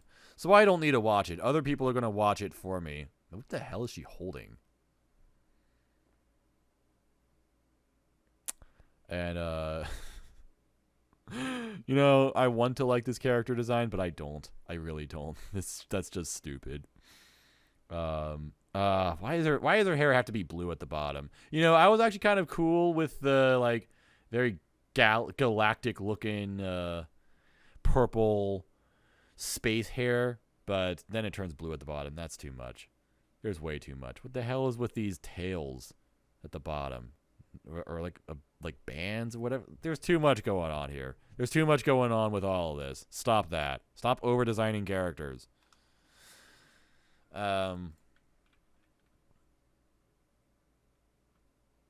Yeah, I'm gonna see people watching this, so I'll see later on if it's good, but I doubt it's gonna be something that's all that interesting.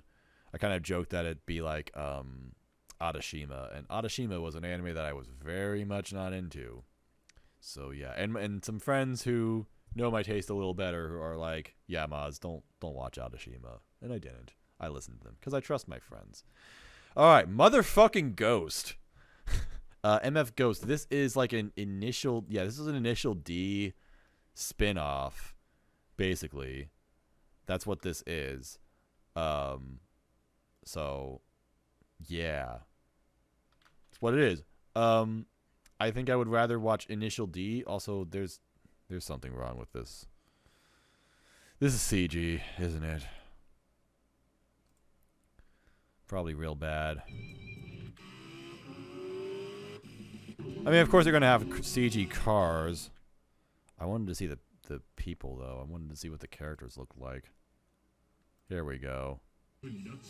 Okay. It actually wasn't as... I thought the characters would look worse. I thought they would look really bad on the poster, but I guess it's not as bad as I thought it was going to be. I'm still not all that interested in watching it. I'd rather watch Initial D. Did you guys know that I have an Initial D sticker a long time ago? On my computer right there. Wait, where is it? There it is. All the way down there. I've got the Initial D thing. The sign from the shop that's on his car. Someone gifted it to me long time ago. So I just have that now. How cool. Anyway, Overtake. Oh my god, there's still so many fucking more anime. How are there this many more anime? There's no fucking way, bro. There's absolutely no way. Okay, lightning rounding this shit. Okay, Overtake, a racing anime by Troika. Why is Troika doing stuff like this? Troika, you're a good studio. God, this is so fucking sad. Troika is a legit great studio that was doing some good work. I mean, I know All No Zero sucks, but whatever. They tried. It's a big budget anime show. You know, you can't win all of them. But then they had Recreators, which same thing. I don't like that one, but you know, I'll give them props for making something interesting, something that was worth talking about for a couple of months. Then they did Bloom Into You, banger. They did the Lord Elmaloy stuff. All right, whatever. They do Idol Sheet. People really like Idol Sheet, but then they've got like this shit. Fucking Shinobi no Itoki. Everyone hated that. They had the horse racing anime. I could have sworn they had the horse. No, sorry. That was the director of Recreators who did the horse racing anime. So that wasn't Troika themselves. But like this is a good studio who does like some great productions and stuff. Why are they doing shitty racing anime? Freelancing photographer is in the midst of a slump while working on a story on Fuji International Speedway. He meets the high school F4 racer Haruka Ashihino, whatever, blah, blah, blah. Yeah, this just seems like a Aoki. This is the guy. This is the guy who directed Recreators. He did no, he didn't do that horse racing anime. What the hell am I talking about when I say that it must have been someone else. This guy? Gunjo no Fanfare. That's what I was talking about. Okay. It was not the same guy, though. It was the assistant director. I'm so stupid. Anyway. I mean, it's a good director. I'll give it that. You know what? Maybe I'm just being like super harsh and I'm just looking for things to complain about. Oh my god, it's the chick who did the music for Dead Mount Deathplay. Oh my god, Dead Mount Deathplay has such a banger soundtrack. It has such amazing sound design. Oh my god, wait a minute. Hang on. Perhaps I treated you too harshly. Can I? This is an artist who looks like they've done VTuber stuff. It's definitely like this artist looks like a VTuber. They probably are a VTuber. They have their own channel. They're definitely a VTuber. 1.22 million subscribers? What the hell? Yeah, it really is a VTuber. That's funny. Okay. That's the... Oh, wait, they're doing the theme song. Oh, interesting. I was trying to find the character designer. Character designs of some stuff. Animation director for Recreators. Character designer of All Noah Zero. That's not a compliment. Original character designer. Here we go. All to know Zero again. Lol. Battery. Ew, disgusting. That show was terrible. Although, like the artist for Battery, the manga. Although they didn't write that story. Thank God. That would have been a disaster. Okay, interesting. You know what? You know what? Maybe there's something here. Alright, I've got to watch a PV. Gotta watch a PV. 4 days ago. That's a great sign. That OP sounded terrible, but man, this soundtrack bangs. Holy hell.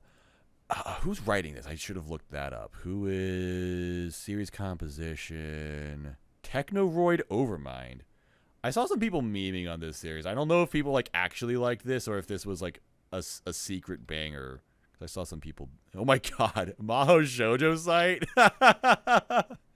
Wow, this video has gone on so long that Maho Shoujo site dropped in score. I thought it was 6.53 at one point. Oh my god, they wrote for Pokemon Sun and Moon. Guys, this is the best anime ever. I need to figure out which episodes those are specifically. 18, 23, 29, 38, 46, 58, 72, 92. I wish I knew what episodes those were. You know what? I'm going to look those up right now. I actually really want to know. Let's see.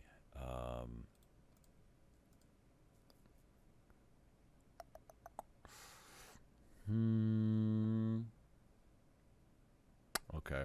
I don't remember this one. Let's see. What else? What else you got? 23. I'm going to look up 23.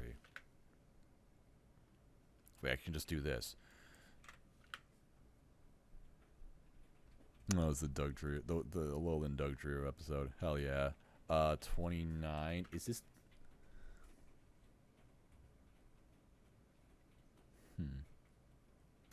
All right.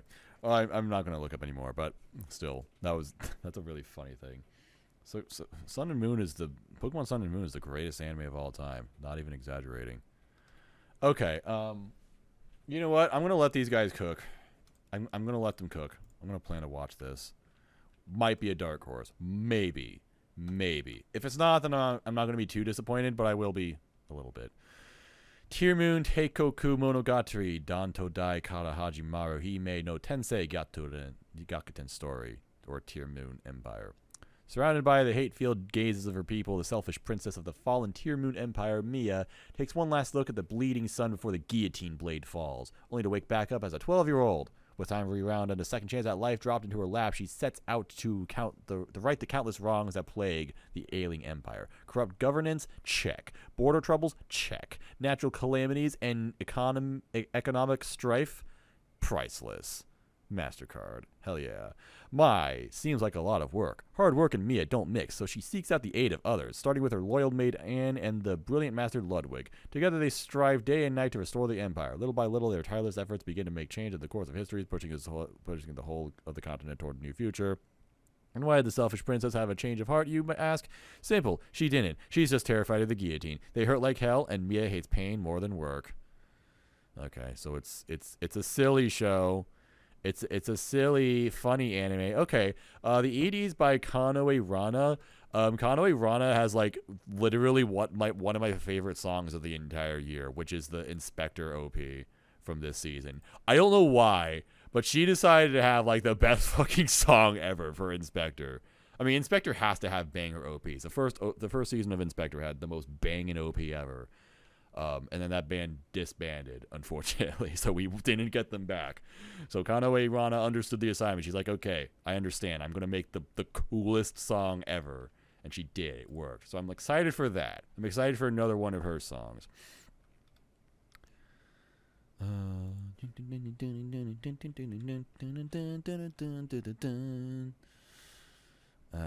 know. This seems, you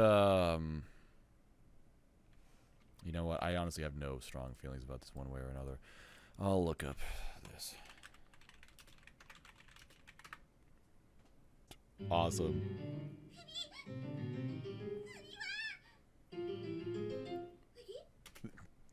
Am I watching the Monogatari series right now?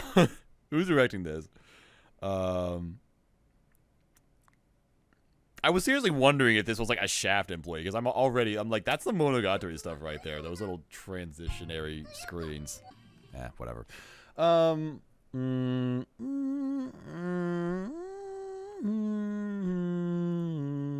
try it. Why not? Fuck it. What do I have to lose? I'll be right back. I gotta take another break. Wait. Come here, Chungus cat. Oh, big Chungus cat. It's the Chungus cat. Oh, yeah. Meow. Squish, squish, squish, squish, squish. He's a big squishy cat. Meow. All right, what do we got? Bokensha ni naritai to miyako ne Detaita musume ga S-rank na ta ta ta. No. Japanese words.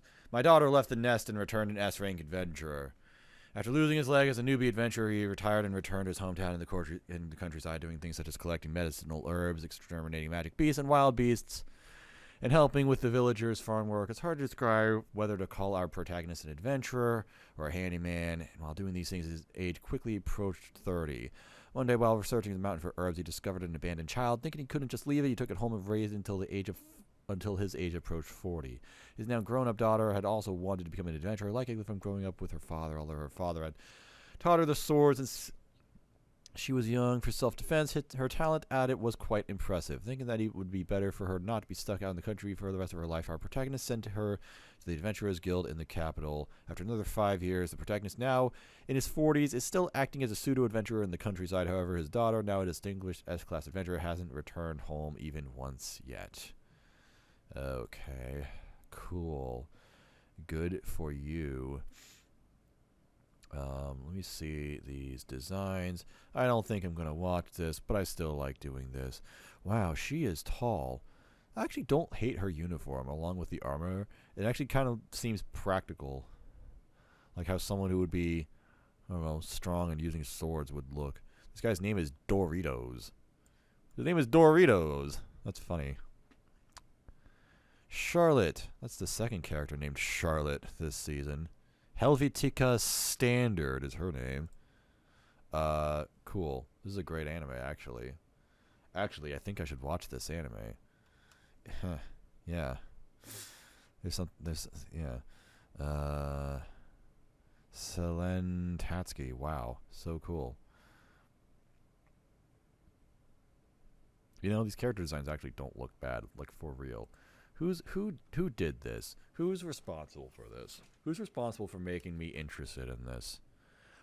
11 volumes, 175. That's actually not a lot of chapters for a light novel.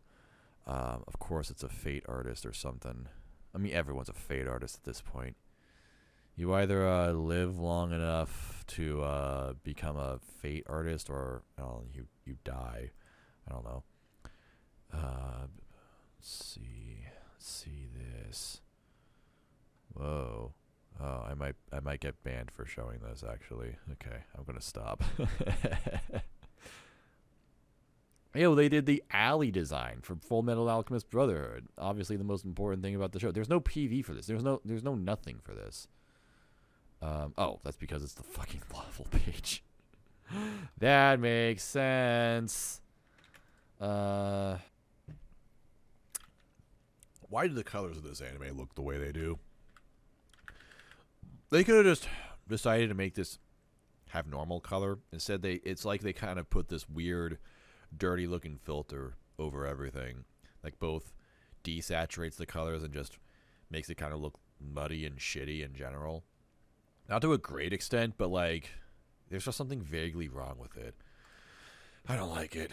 I'm not into it. I don't know why people make anime like that. It's not good. No one wants anime to look like that. So next time, please have normal colors in your anime. Arknights. Fuyukomori Kairimichi. Arknights. Perish in Frost. So it looks like they're adapting Arknights, which is a very popular gacha game into anime. It kind of looks like they're doing this in some kind of story arc format. Each season is 8 episodes. They did this last year.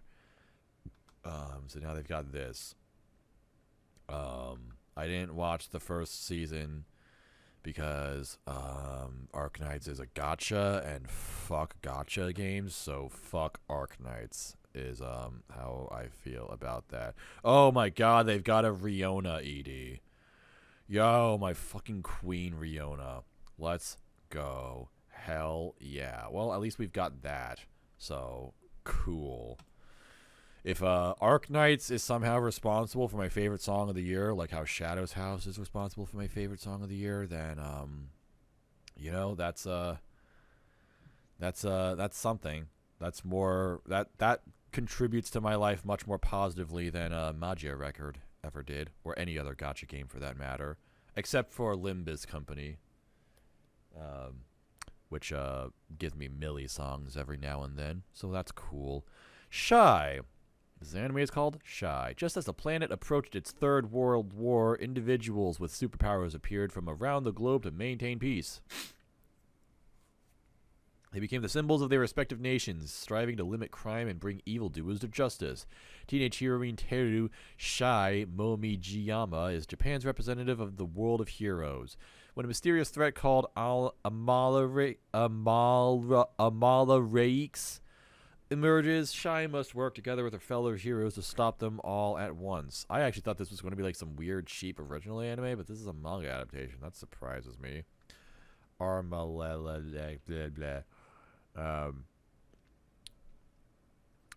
This is My Hero Academia at home. I'm sorry, but unfortunately My Hero Academia literally invented anime. This is the worst director of all time. Fuck this guy and fuck everything. I have this on my plan to watch. What the hell is this? Oh, Rumble Garondal. Oh, yeah. Some people were really insistent that I watch this show. I have some friends who will insist that this anime is a masterpiece. This guy is a total hack fraud. Everything he does just... How do I describe it? I don't know. It's like... It's been a while since I've actually seen any of his stuff or anything involving him. So I like legit forgot... why I specifically hate him, but like every anime that he does, I just hate his directing style, except for Gakugarashi. He cooked with Gakugarashi, but then like Kuzuno Honkai, everybody said had like amazing directing because they would have like scenes, and then there would be like these smaller cuts, almost like manga panels that were cut out and then placed on top of it, and like, I guess that was kind of cool sometimes, but sometimes it was just, like, really extra, almost like someone was trying to go the extra mile to be artsy, as if there would be some meaning to, I don't know, having, like, a panel of flowers on the scene somewhere, but actually it just looked weird. It was just, like, extra steps to making a very normal-looking scene, and this was especially the case with Kanata no Astra and Hanako-kun. Those two anime, I'm just like, no, stop this shit. You're ruining everything, and I hate it. I don't buy into it. This guy is a fraud. I do not like him at all. Let's see. Well, she's kind of all right. Let's see. Character designs.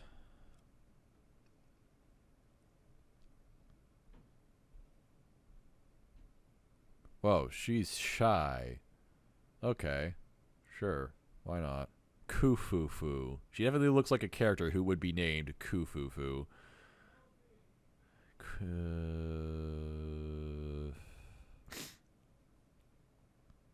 Whoa. That's definitely a Pokemon right there. This could straight up be a Pokemon. Like, if this was in a new Pokemon game, everyone would be like, sure, why not? Makes sense. I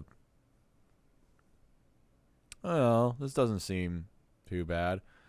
The plot setup seems really basic, to be completely honest. Ando Masaomi never fails to impress. Yeah, fuck you.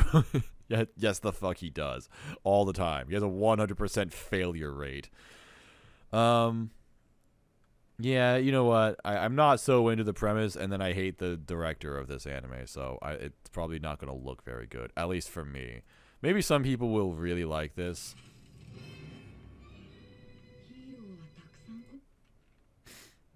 I'll watch it. I'll plan to watch it. I don't have enough reasons to hate it. I don't have enough reasons to hate it. That's my excuse for it. So that's what I'm going to do. I hope I don't regret that. If I do, then I'll just post a rant about that director again. Kikansha no Maho wa Tokubetsu desu. A returner's magic should be special. Tokubetsu is my favorite Japanese word, by the way. It's just such a satisfying word to say. Oh, an OP by Flow. It's been a minute since I've heard Flow. What have they been doing lately? Always cool to see them around. Well, they actually had to... Oh, wait, that's not from this year. I said, oh, they had another OP from this year, and that's actually just this anime right here. Not since Back Arrow. Damn. Anyways, the world is on the brink of destruction after a devastating 10-year war in the Shadow Labyrinth. Desir Armin is one of the last skilled magicians left standing. Magician! But even he is no match for the formidable foe threatening humanity's very existence. Just when he's certain the end has come, he is sent back in time to his early days of studying magic in prestigious Hebrian Academy.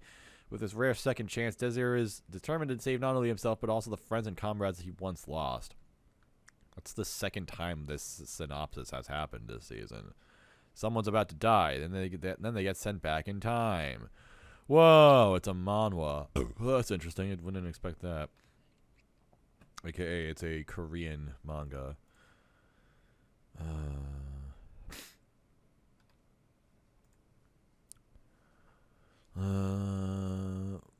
Why is his hair lightened like a gemstone? That's what I want to know. Kind of same with her. This is odd. These characters look odd. That is quite an ahageo right there. Wait, not an ahageo. Ahoge, sorry. Ahageo is something totally different. Lol. Let's see this. Oh, wow. A PV posted by MyAnimeList themselves? Okay, I'm not watching this. Paradox Live, the animation. Set in the near future, from the saturated hip-hop culture rises a new movement, the Phantom Live. Using materials called phantom metals embedded into their accessories, the rappers create illusions, phantoms, that are linked to their emotions through the chemical reaction of the metals within their DNA. However, on the other side, there are those who suffer from phantom of trauma as a reaction to using the phantom metals. Club Paradox is suddenly back as the stage of the mysterious Paradox Live battle 10 years after the club's disappearance. 4 units were invited to compete to win 10 billion yen worth of prize money and a right to challenge the legendary rapper unit called Buraikon.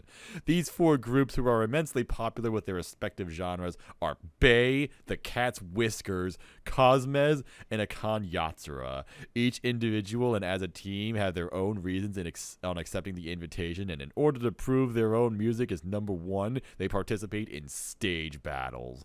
The curtains are raised in this illusionary battle where light and darkness come together in a swirling frenzy.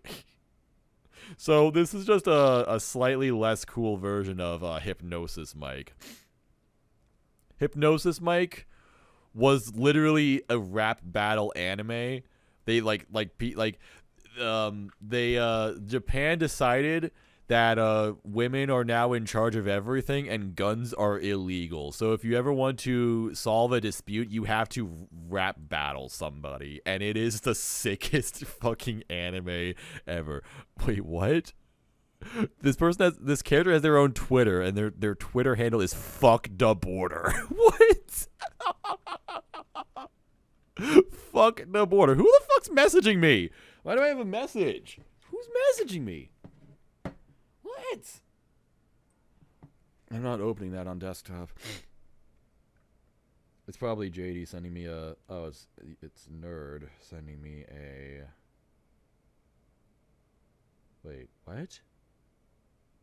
Oh, it is JD sending me a lewd fan art of Sakamata Chloe. Hell yeah, bro. That's why he's the realist, motherfucker. Anyway. Fuck the border. Is this like an actual character?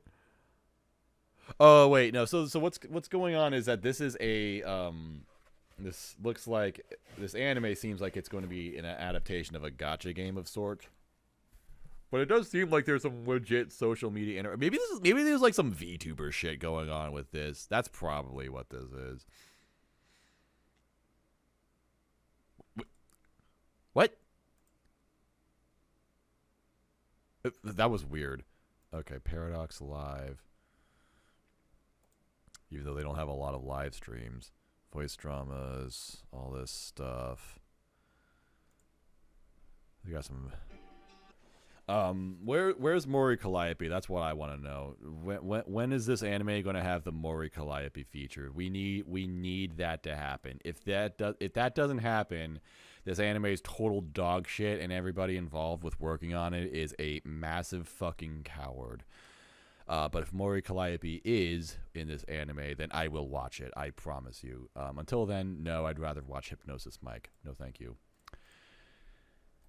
Deko Boko Majo no Odyaku Jijo, the family circumstances of the irregular witch. Let's go. Let's go. Let's go. Let's go. Let's go. I mean, her hat's kind of cute. Okay, let's go. Let's go. We're so back. We're so back. Let's go. Are there multiple witches in this? She's got the triangle witch hat atelier hat though. That's less cool. But I mean, hey, you know, we respect witches. This is actually my favorite character design. This is cool as fuck. What the hell? I mean, I'm not really a fan of the dress, but this hairstyle and the shark teeth, fuck yeah, that's awesome. Oh my god, why are her eyes so big? Yeah. These are some weird character designs. Okay, this is a 4-koma manga by who? Piroya. Of course they've done a Fate Grand Order thing. Of course they've done something for Fate. Okay. Alyssa, a witch who lives alone in the forest, picks up a human baby one day. Big mistake. Despite her confession, Alyssa named the baby Viola and decided to raise her. 16 years later, Viola has not only grown into a daughter who adores Alyssa, but also into a woman of exceptional proportions, and the people around them mistook Viola for Alyssa's mother. A slice of life told by a mother and daughter who were inverted in appearance and full of gags. Parent and child deliver a hilariously funny comedy. Sorry. Okay, that doesn't sound... Actually, yeah, you know what? I have no idea if I like that or not, but I'll watch this and base my judgment on that. I wish that chick with the hair covering her eyes. I wish... Where is she? She doesn't have a picture on here. I so wish she had a hat. That's the one thing missing from this anime. I mean, who am I to pass up an anime about a witch with a hat? So, we're definitely going to watch that. KamiErabi or whatever. KamiErabi God.app. Okay. Irabi, like erase or something. Goro, a first year... Wait, the studio is called Unend. Why do I have a feeling that this is going to be great? Goro, a first-year high school student at a private high school in Tokyo, has no hopes, no dreams, and no ambitions. The world is indifferent to him as he spends his boring, unchanging days with his best friend Akitsu while having a faint longing for Honoka, a classmate at the same school. One day, Goro receives a strange notification on his smartphone. You have been chosen. Please make a wish. Mirai Nikki! I knew it. I knew this was going to be fucking good. I knew this was going to be a banger. The next day, he's invited by Honoka to pull down his pants in a deserted arcade. Congratulations on the fulfillment of your greatest desire. What? Then a mysterious girl Lal suddenly appears. Confused by the series of events, Goro is told a cruel fate. Goro was chosen by the fate of the Great Will to fulfill his wish, and in order to do so, he and the other Kami-sama candidates would kill each other for the title of God until only one was left. Literally fucking Mirai Nikki. Oh my god. Hell yes. You, sir, have just written my favorite anime plot ever. You have to, a bunch of people have to kill each other to become God. That's all I ever want to see. Immediate plan to watch. I don't need to know anything else. Immediate plan to watch. The first candidate to appear as a potential Kami-sama was, of course, Honoka, whom Goro had longed for. What choice did Goro make against Honoka, who attacked him mercilessly? Oh, it's an original anime. I honestly would have thought it was like a manga or something. Honoka. We have Danganronpa at home. Why does she look like that? Why are the character designs drawn like this? What the hell? They look so weird. This is strange. I don't know if I love it or hate it, to be completely honest. It is so weird. Is the show going to look like this? This is like Danganronpa by Tim Burton. How the hell did you even do that?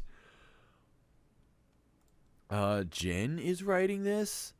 Like he's writing it. Like the story. Jin the musician. What? How the...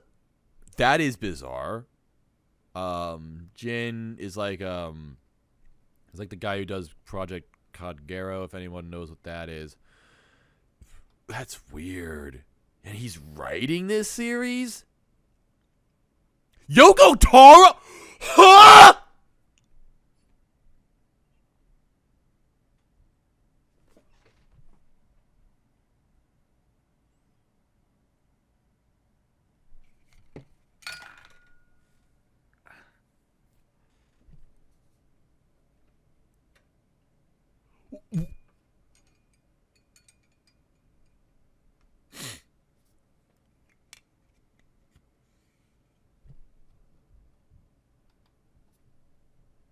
Okay, who else is part of this that I need to know about? Who else? Of course, like the composer of Nier or whatever. The character designer Junko Yamanaka. Are you serious? The animation director for Dr. Stone? Well, at least parts of season 3. Okay, so not actually like the character designer for, or not the creator, not the animation director for Art Dr. Stone or whatever. But that's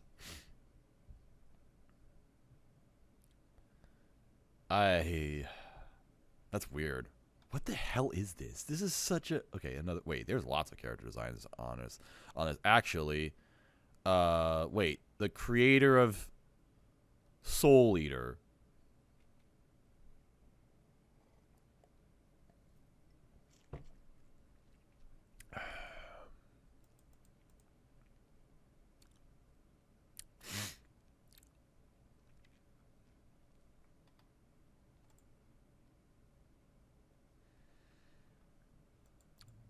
Who's directing this?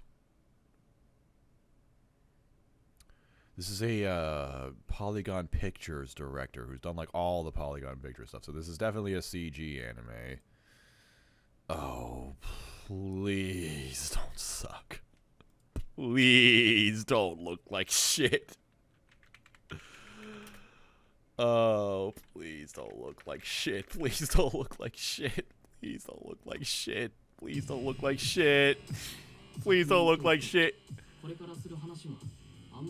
doesn't look... Original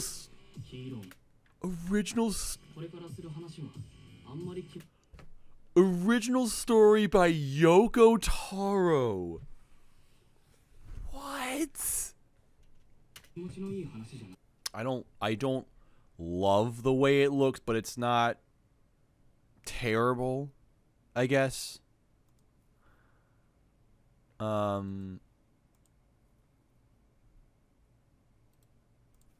I'm reading. Yeah, I'm reading chat. It's right here. This. This is so bizarre. That is so strange. A Yoko Taro death game. Please be good. That's all I can say. Please be good. Just please. I hope it's good. I really, really hope it's good. If that turns out to suck, I'm gonna be so sad. Buto no Liver wa Kanetsu Shiro. Butareba, the story of a man who turned into a pig. Okay. Just an unappealing otaku awakens in the body of a pig after he passes out while eating raw pig liver. The pig finds himself in the company of Jess, an innocent girl who can read people's minds, and she accepts him despite his boorish thoughts, although she does plan to eat him. When Jess is in danger of succumbing to a dark destiny, can pigs save her using only his quick wit, wisdom, and refined sense of smell? What? What?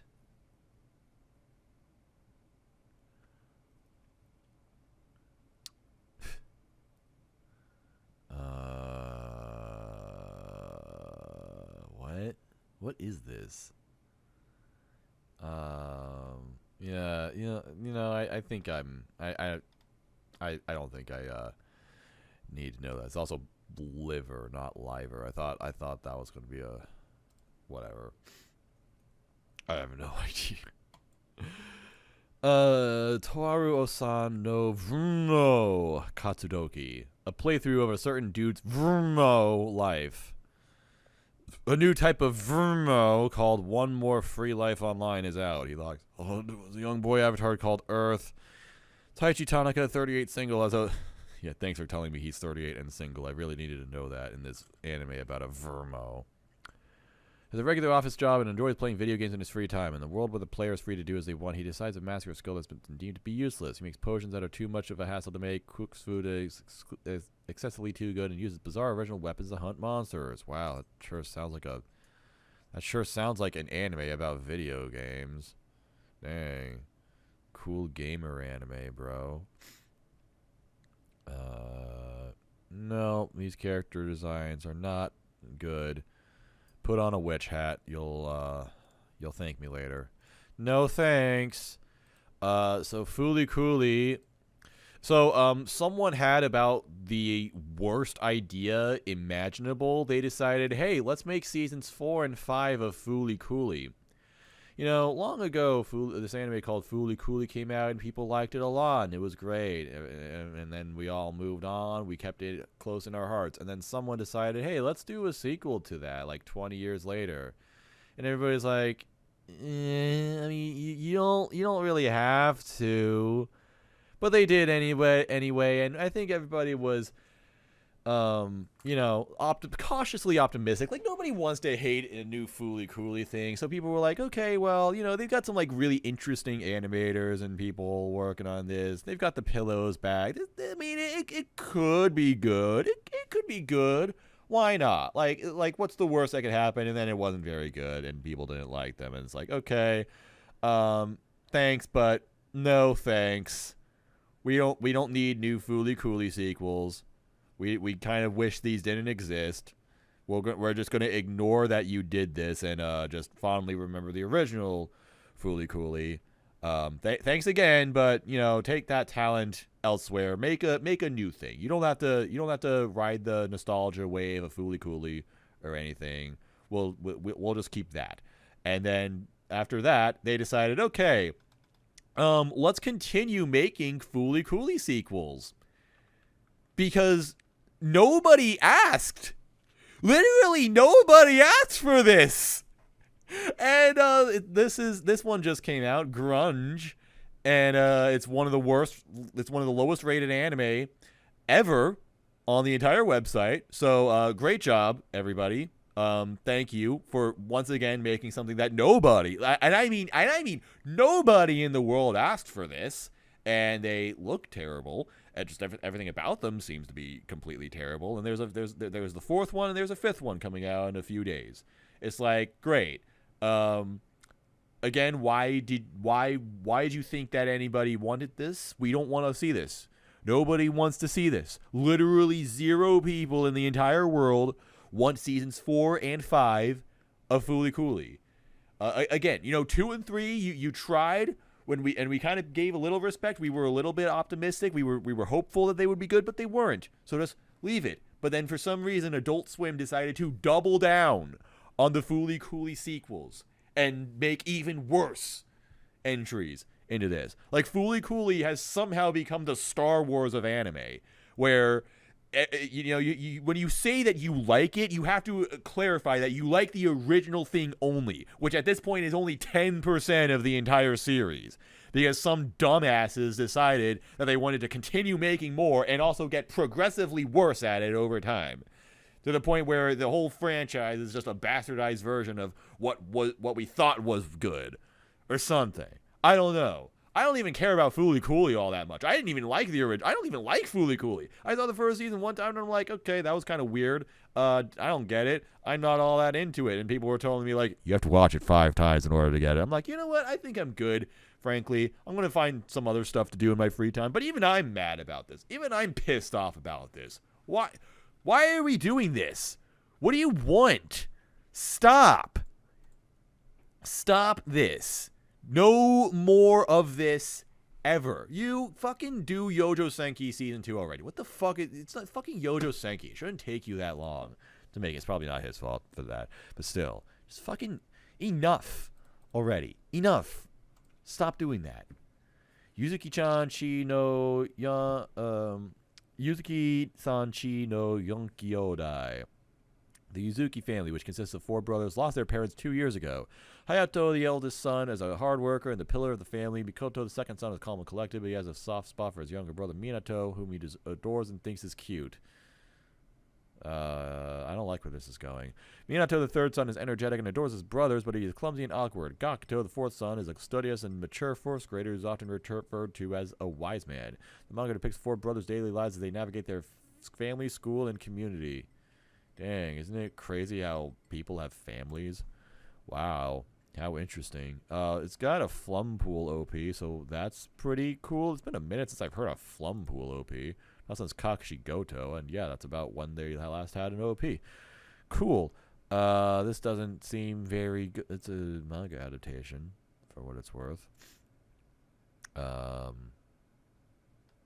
Award-winning. Wow, what a genre. I love it when I go into Barnes & Noble and I look into the award-winning section. Yeah, it's won some award, so good job. Congratulations. Shoujo manga. Yeah, I did notice that. I think the boys might be a little too in love with each other. I think I'm just going to pass on whatever this is. But I don't know. Maybe it's like a 10 out of 10 masterpiece. Maybe it'll be the highest rated anime of all time on the website. That'd be cool. Bokura no Ameido Protocol Rain. Cool. It's an original anime themed in a video game or something. Okay. Shun Tokunoya is a second-year high school student who lives with his mother and his younger sister. After his father was killed in an accident and his sister was injured, he quit the game he loved and now works at an esports cafe called Fox One. He spends all of his time studying and working part-time while also socializing with his childhood gaming buddies. Suddenly he discovers that Fox One is deeply in debt. Shun and his friends hope to win the what? Exaxeron Zaxerian fucking whoever made that name, fuck you. I hate you. And the prize money in order to repay their debts. Shun returns to the world of online games where he is confronted by Bakuretsu-kun, who used to play the game with him. Oh no, not Bakuretsu-kun. Not Explosion-kun. Oh no. Konosuba reference. Sora Amamiya hype.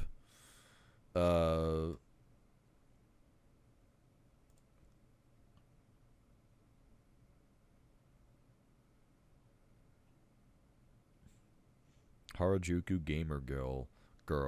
Fuck yeah. Awesome. You know, I don't. Kaede Hondo, let's go. You know, I don't hate these character designs. There's something that looks... I mean, it looks generic and normal, but still kind of nice. Yeah, they've got, like, big name. They got okay, they got Matsuoka. They got Sugita. They got Sora Amamiya. They got Kensho Ono. They got Inori Minase. Like, everybody here. They got Ryohei Kimura. They've got big name voice actors here. Someone put a lot of money into the voice cast for this. This anime, written and directed by the guy who directed Aharen-san. I liked that. He directed Noblesse. That was a pile of shit. What is this? He directed something in winter. The Tale of Outcasts. I don't remember looking at this whatsoever. I'm supposed to to preview all of these animes so that I know what they are years down the line, even if I don't watch them, and then I don't remember that one at all. Generic character designs get too much hate. Generic character designs can still look good. Just like make them colorful. Just give them like just give them like decent colors. Outfits that don't suck. I actually find it hard to make like a bad anime character design. Like usually anime just looks good. I enjoy the general look of anime. That's why I watch it. It's nice. Okay, I'm probably not getting a sub PV. You know, it doesn't look that interesting. Studio Quad, what? They've done something else, right?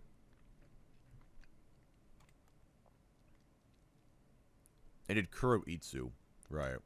Which I heard was actually a good show. It just looked terrible. I'm not gonna plan to watch this, but maybe it'll be good. Maybe it'll be watched. And if I hear that there's something interesting about it, I'll pick it up later. I don't like right off the bat. It just doesn't seem that good to me. Oh fuck. Uma Musume, Pretty Derby Season 3.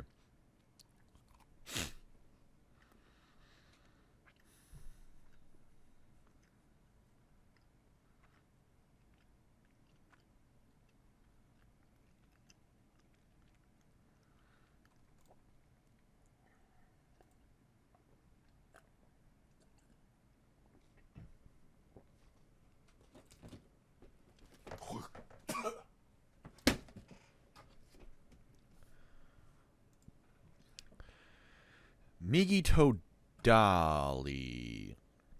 Migi and Dali. This one's Dali. And this one's Migi. Wow. They sure are identical twins. The stork brought an angel into the lives of a childless middle-aged couple. His parents are kind, their house is luxurious, and the meals are delicious. But to continue to revel in this happiness, Hitori must conceal a certain fact from his family. Thanks for the detailed synopsis right there. I know exactly what I'm getting into now.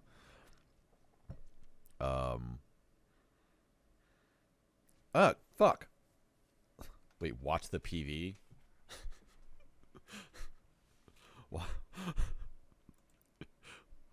Why? Okay. I'm gonna watch this. I'm suddenly scared. Hang on. Let me get some water.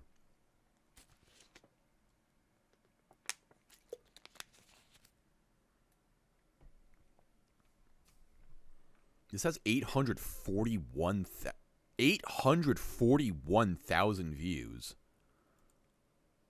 I feel like I'm about to get like pranked or something. I'm so scared. What the hell am I getting into?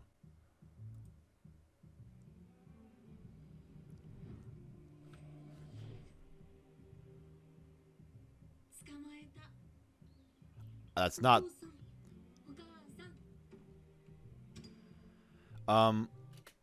I did not expect that person to have that voice. I'll just say that off the bat. I mean, there's something definitely like there's something very weirdly off about this entire series. I don't know what exactly.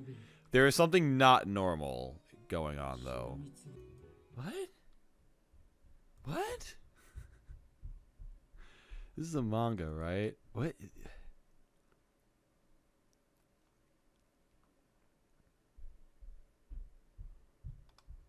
I have no idea. I just have no idea. Sora Toribu. A combination of 2 different artists right here. That's weird.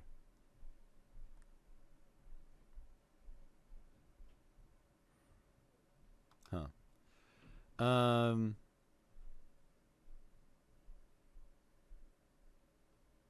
I don't know, but there is definitely something off about it in a way that makes me very interested. This is just such a weird show in general that I'm willing to give it a try. There's just something very strange about that. So yeah, that's maybe a dark horse. I don't know. Maybe it's nothing. Firefighter Daigo, Rescuer in Orange. The story of how 3 young firefighters destined to save Japan grow in spirit. Toke Daigo burns with remarkable talent and unparalleled determination. Onoda Shun struggles against the walls blocking his own path. Nakamura Yuki hopes to become one of the few female members of the Special Rescue Corps known as Orange. When these 3 young firefighters who share the goal of becoming members of the Orange come together, this is the story of how Japan will one day be saved, or whatever. What looms before them is a crisis that endangers the entire country. Fire. More fires happening. That's what they, that's what's wrong. The director of,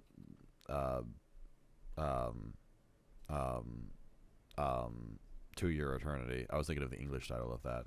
Of Fumetsu. Or whatever.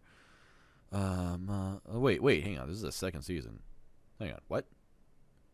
There's a... What? This is a 45-minute movie from 1999. And it just got, like, randomly revived into modern day or something like that. Okay. Why would anybody want to watch that? Why would anybody do that ever? And also, the first episode's already out technically because apparently there's an episode discussion for it. Saw the premiere at Anime Expo. So someone was really so adamant about this anime being like good or something that they brought it to Anime Expo. Wild.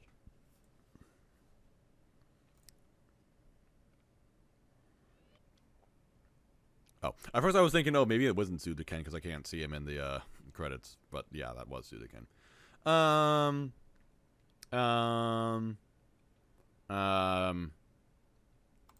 good. No thanks. Maybe it'll be good. Oh my god, how the fuck are there this many shows left? Look how many fucking shows there are left. I've been at this for 4 hours. Potion Danami de Ikino Bimas. I shall survive using potions. Koro Nagase died unexpectedly while walking home from her office job one night. I'm good. We're good. The Idol Master, Million Live. I have not seen anything related to the Idol Master in my entire life. And it's not that I have anything against it, but I do not plan on making this my first exposure to the Idol Master series, so I'm good. Atarashi Joshi wa do tenen. My new boss is Goofy. A1 Pictures. How is this the first time we're seeing A1 Pictures this season? So far down. Where's Fate Strange Fake, motherfuckers? Momose, a 26-year-old office worker, recently changed jobs after being harassed by his former boss. He is concerned that his new boss will also use power harassment to make his life miserable. Momose tries to hide his concern about facing a similar situation with his new boss, Shirasaki. To Momose's surprise, however, Shirasaki's inherent airheadedness immediately alleviates all of his concerns, giving him a sense of relief. Well, isn't that nice? We always like it when jobs are nice and you're working with good people. NEDB for this. Yep, this sure does look... Oh, this guy looks like he would be voiced by someone like... Tomokazu Sugita, of course. Of course, that's exactly who I was thinking of. Man, Sugita's busy this season. Sugita just has everything this season. Is there an anime this season that he is not in? Let's see. How many animes did I make this season? That's at least 3 or so. Oh, he's in Goblin Slayer and Undead Unluck as well. Wow. Dang. Crazy. He's in Tokyo Revengers too? Oh, you poor thing. You don't deserve that. You don't deserve to be in there. Anyway. Man is busy. I'll just watch this real quick, I guess. I hate the look of this. Why do all the characters look like boxy and weird? Very angular in a way that I don't appreciate. I don't think I am going to like it very much, so I will pass on that. 16-bit sensation, another layer. Devote your youth to developing a lovely Bishoujo game that will make players fall in love. Meiko Uehara, a college student, began working part-time at a computer store in 1992. However, behind the scenes, the shop was an erotic game maker specializing in Bishoujo games. Meiko, a talented artist, is suddenly hired as a substitute graphic designer after the staff flees, even though she had never drawn an R18 illustration before. Will she be able to complete the eroge successfully? With a 16-bit PC as her partner, her career as a creator begins. Actually, I want to watch that. I want to watch an anime about making a 90s game. Hell yeah. That'd be awesome. Give me some of that. Let's see.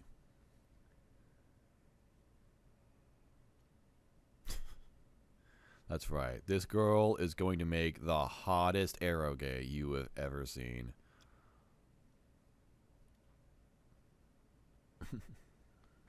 Oh my gosh, she's voiced by Koga Aoi. Oh my god, that's awesome. Hell yes. A+ casting. I already actually kind of like this. Takashi Tsukuma. Someone who has done storyboards and a little animation here and there. Directed some episodes here and there. Assistant director of Alicization. So that's something, I suppose. Silver? What studio is this? They've done hentai. So that's cool. That was a hentai right there. I don't know. It seems kind of fun. I'm gonna see this.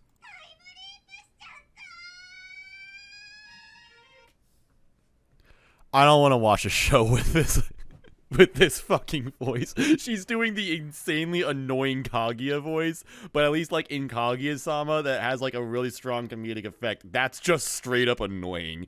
No thank you. I don't want to watch that for 12 episodes. Captain Tsubasa Season 2. Oh, this is a continuation of the Captain Tsubasa from 2018. The 52 episode Captain Tsubasa. That's interesting. I had no idea that they were making this. I thought this was just like a full adaptation of Captain Tsubasa or something. I stand corrected. So, cool, I guess, if you like that, if you're into Captain Tsubasa. I meant to watch Captain Tsubasa, that 2018 Captain Tsubasa, when it came out, but I could not find it on any streaming service. So I just gave up, and I'm like, no, I won't watch it. So, I have 52 episodes to catch up to. I had no idea that Hypnosis Mike had a second season. Are you serious? The greatest anime of all time has a second season. Like, I brought up Hypnosis Mike a while ago when talking about that other rap anime. I had no idea Hypnosis Mike was actually getting a sequel, and I had no idea it was this season. I might have been around when they announced it, whenever. So, yeah, March 25th. I probably, like, shouted it out on Twitter or Discord and been like, fuck yeah, but I legit just straight up forgot about that. Hell yeah. I mean, I talked about it a while ago. It's an anime where women control the government and they made guns illegal, so everything is settled through rap battles, where they have these like sick ass lyric videos playing behind them, and like real world effects start like form. There's a rap battle in the first episode which ends with the other team getting struck by lightning and fucking dying. It's the sickest anime of all time. Like think of like Skate the Infinity and how like stupid that was, but how also like unapologetic it was with how ridiculous it was, and that was this anime to a T. It is so ridiculous. It is so comically absurd and obnoxious, but it does so with such a big smile on its face, and I'm just like, fuck yeah. This is what we need more of, and this is why anime was made. Hypnosis Mike is god tier. And I only watched one episode. I only watched one episode because I know that I need to savor the rest of it. Rail Romanesque 2. This is a short series about railroads or something. Like, I don't know, Rail Wars sequel maybe. Fucking, I don't know. Yeah, I remember when the first season came out because I previewed it. It's 3 minutes long, whatever. The year is 1989. After the nation of Hinomoto was destabilized during the past World War, the rise of new technologies has enabled revitalization. Modern engineering has given birth to aircraft, gasoline engines, and geomagnetic technology, revolutionizing transportation. Railroads have been rendered nearly obsolete and replaced by more efficient modes of transit. However, a new group of lively rail lords aims to renew the railroad's former glory. The railroads, personified as an energetic and spirited girls, or rail lords, sorry, act as humanoid control modules for their assigned railways. They meet in Ohitoyo City for the Rail Lord Summit, headed by Suzushiro. Yeah, whatever. It's about fucking railroads. Cute girls doing trains or something. Whatever. Someone out there likes it. It's just a short series. It is what it is. There's more of it. B Project.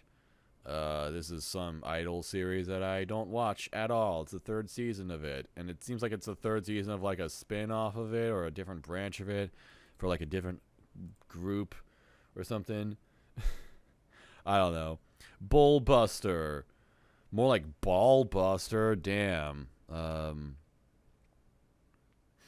It's a mixed media thing, so it's probably some kind of gacha. A young engineer, Tetsuro Okino, is referred to as Vermin Extermination Company.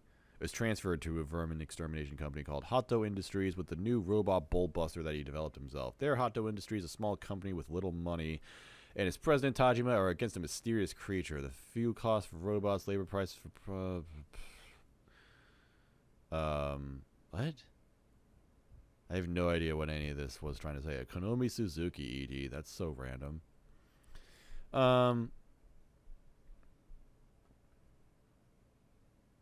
Ultra teaser PV? Whoa. Ultra teaser. This is an ultra teaser right here. Look how ultra this is. Sick. I think I'm good. I think I'm going to skip that. Alright, I don't think I need to talk about any of this other stuff. This is all like shorts, kids shows. Kibo no Chikara. Latona Precure 23. Oh, it's a Precure? It's a Precure. That's it. It's a Precure. Some kind of Precure thing. It's an adult Precure, though. Is one of the Precure characters, but an adult. Well, I have no idea who any of them are anyway. Dog Signal. 20-episode thing. Seems probably going to be really short. It's about training dogs, I think. That's what it looks like. Cool. Great. That's cute.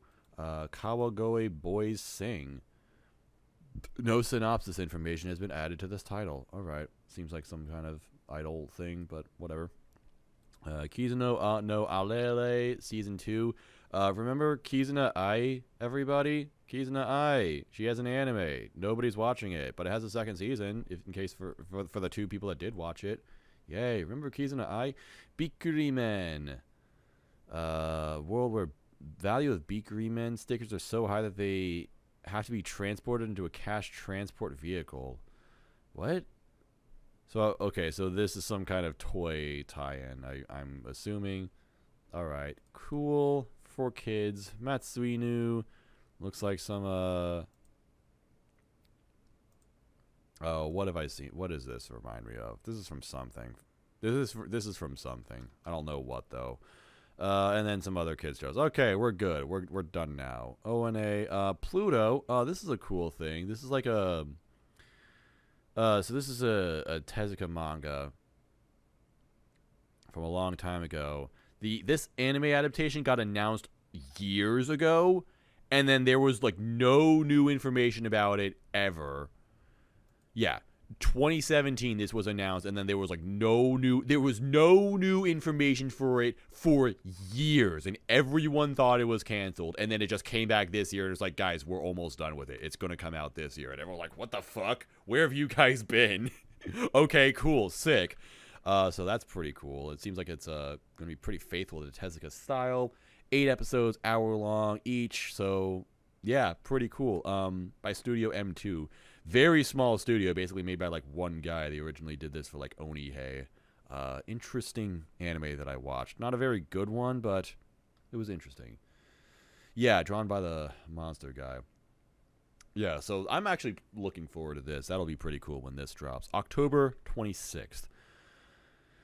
Good Night World. What the hell is this?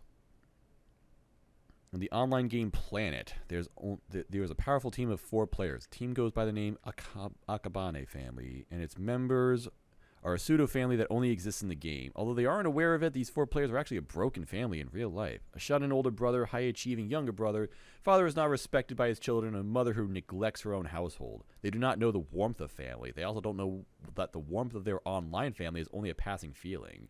And most of all, they don't know that they are a real family.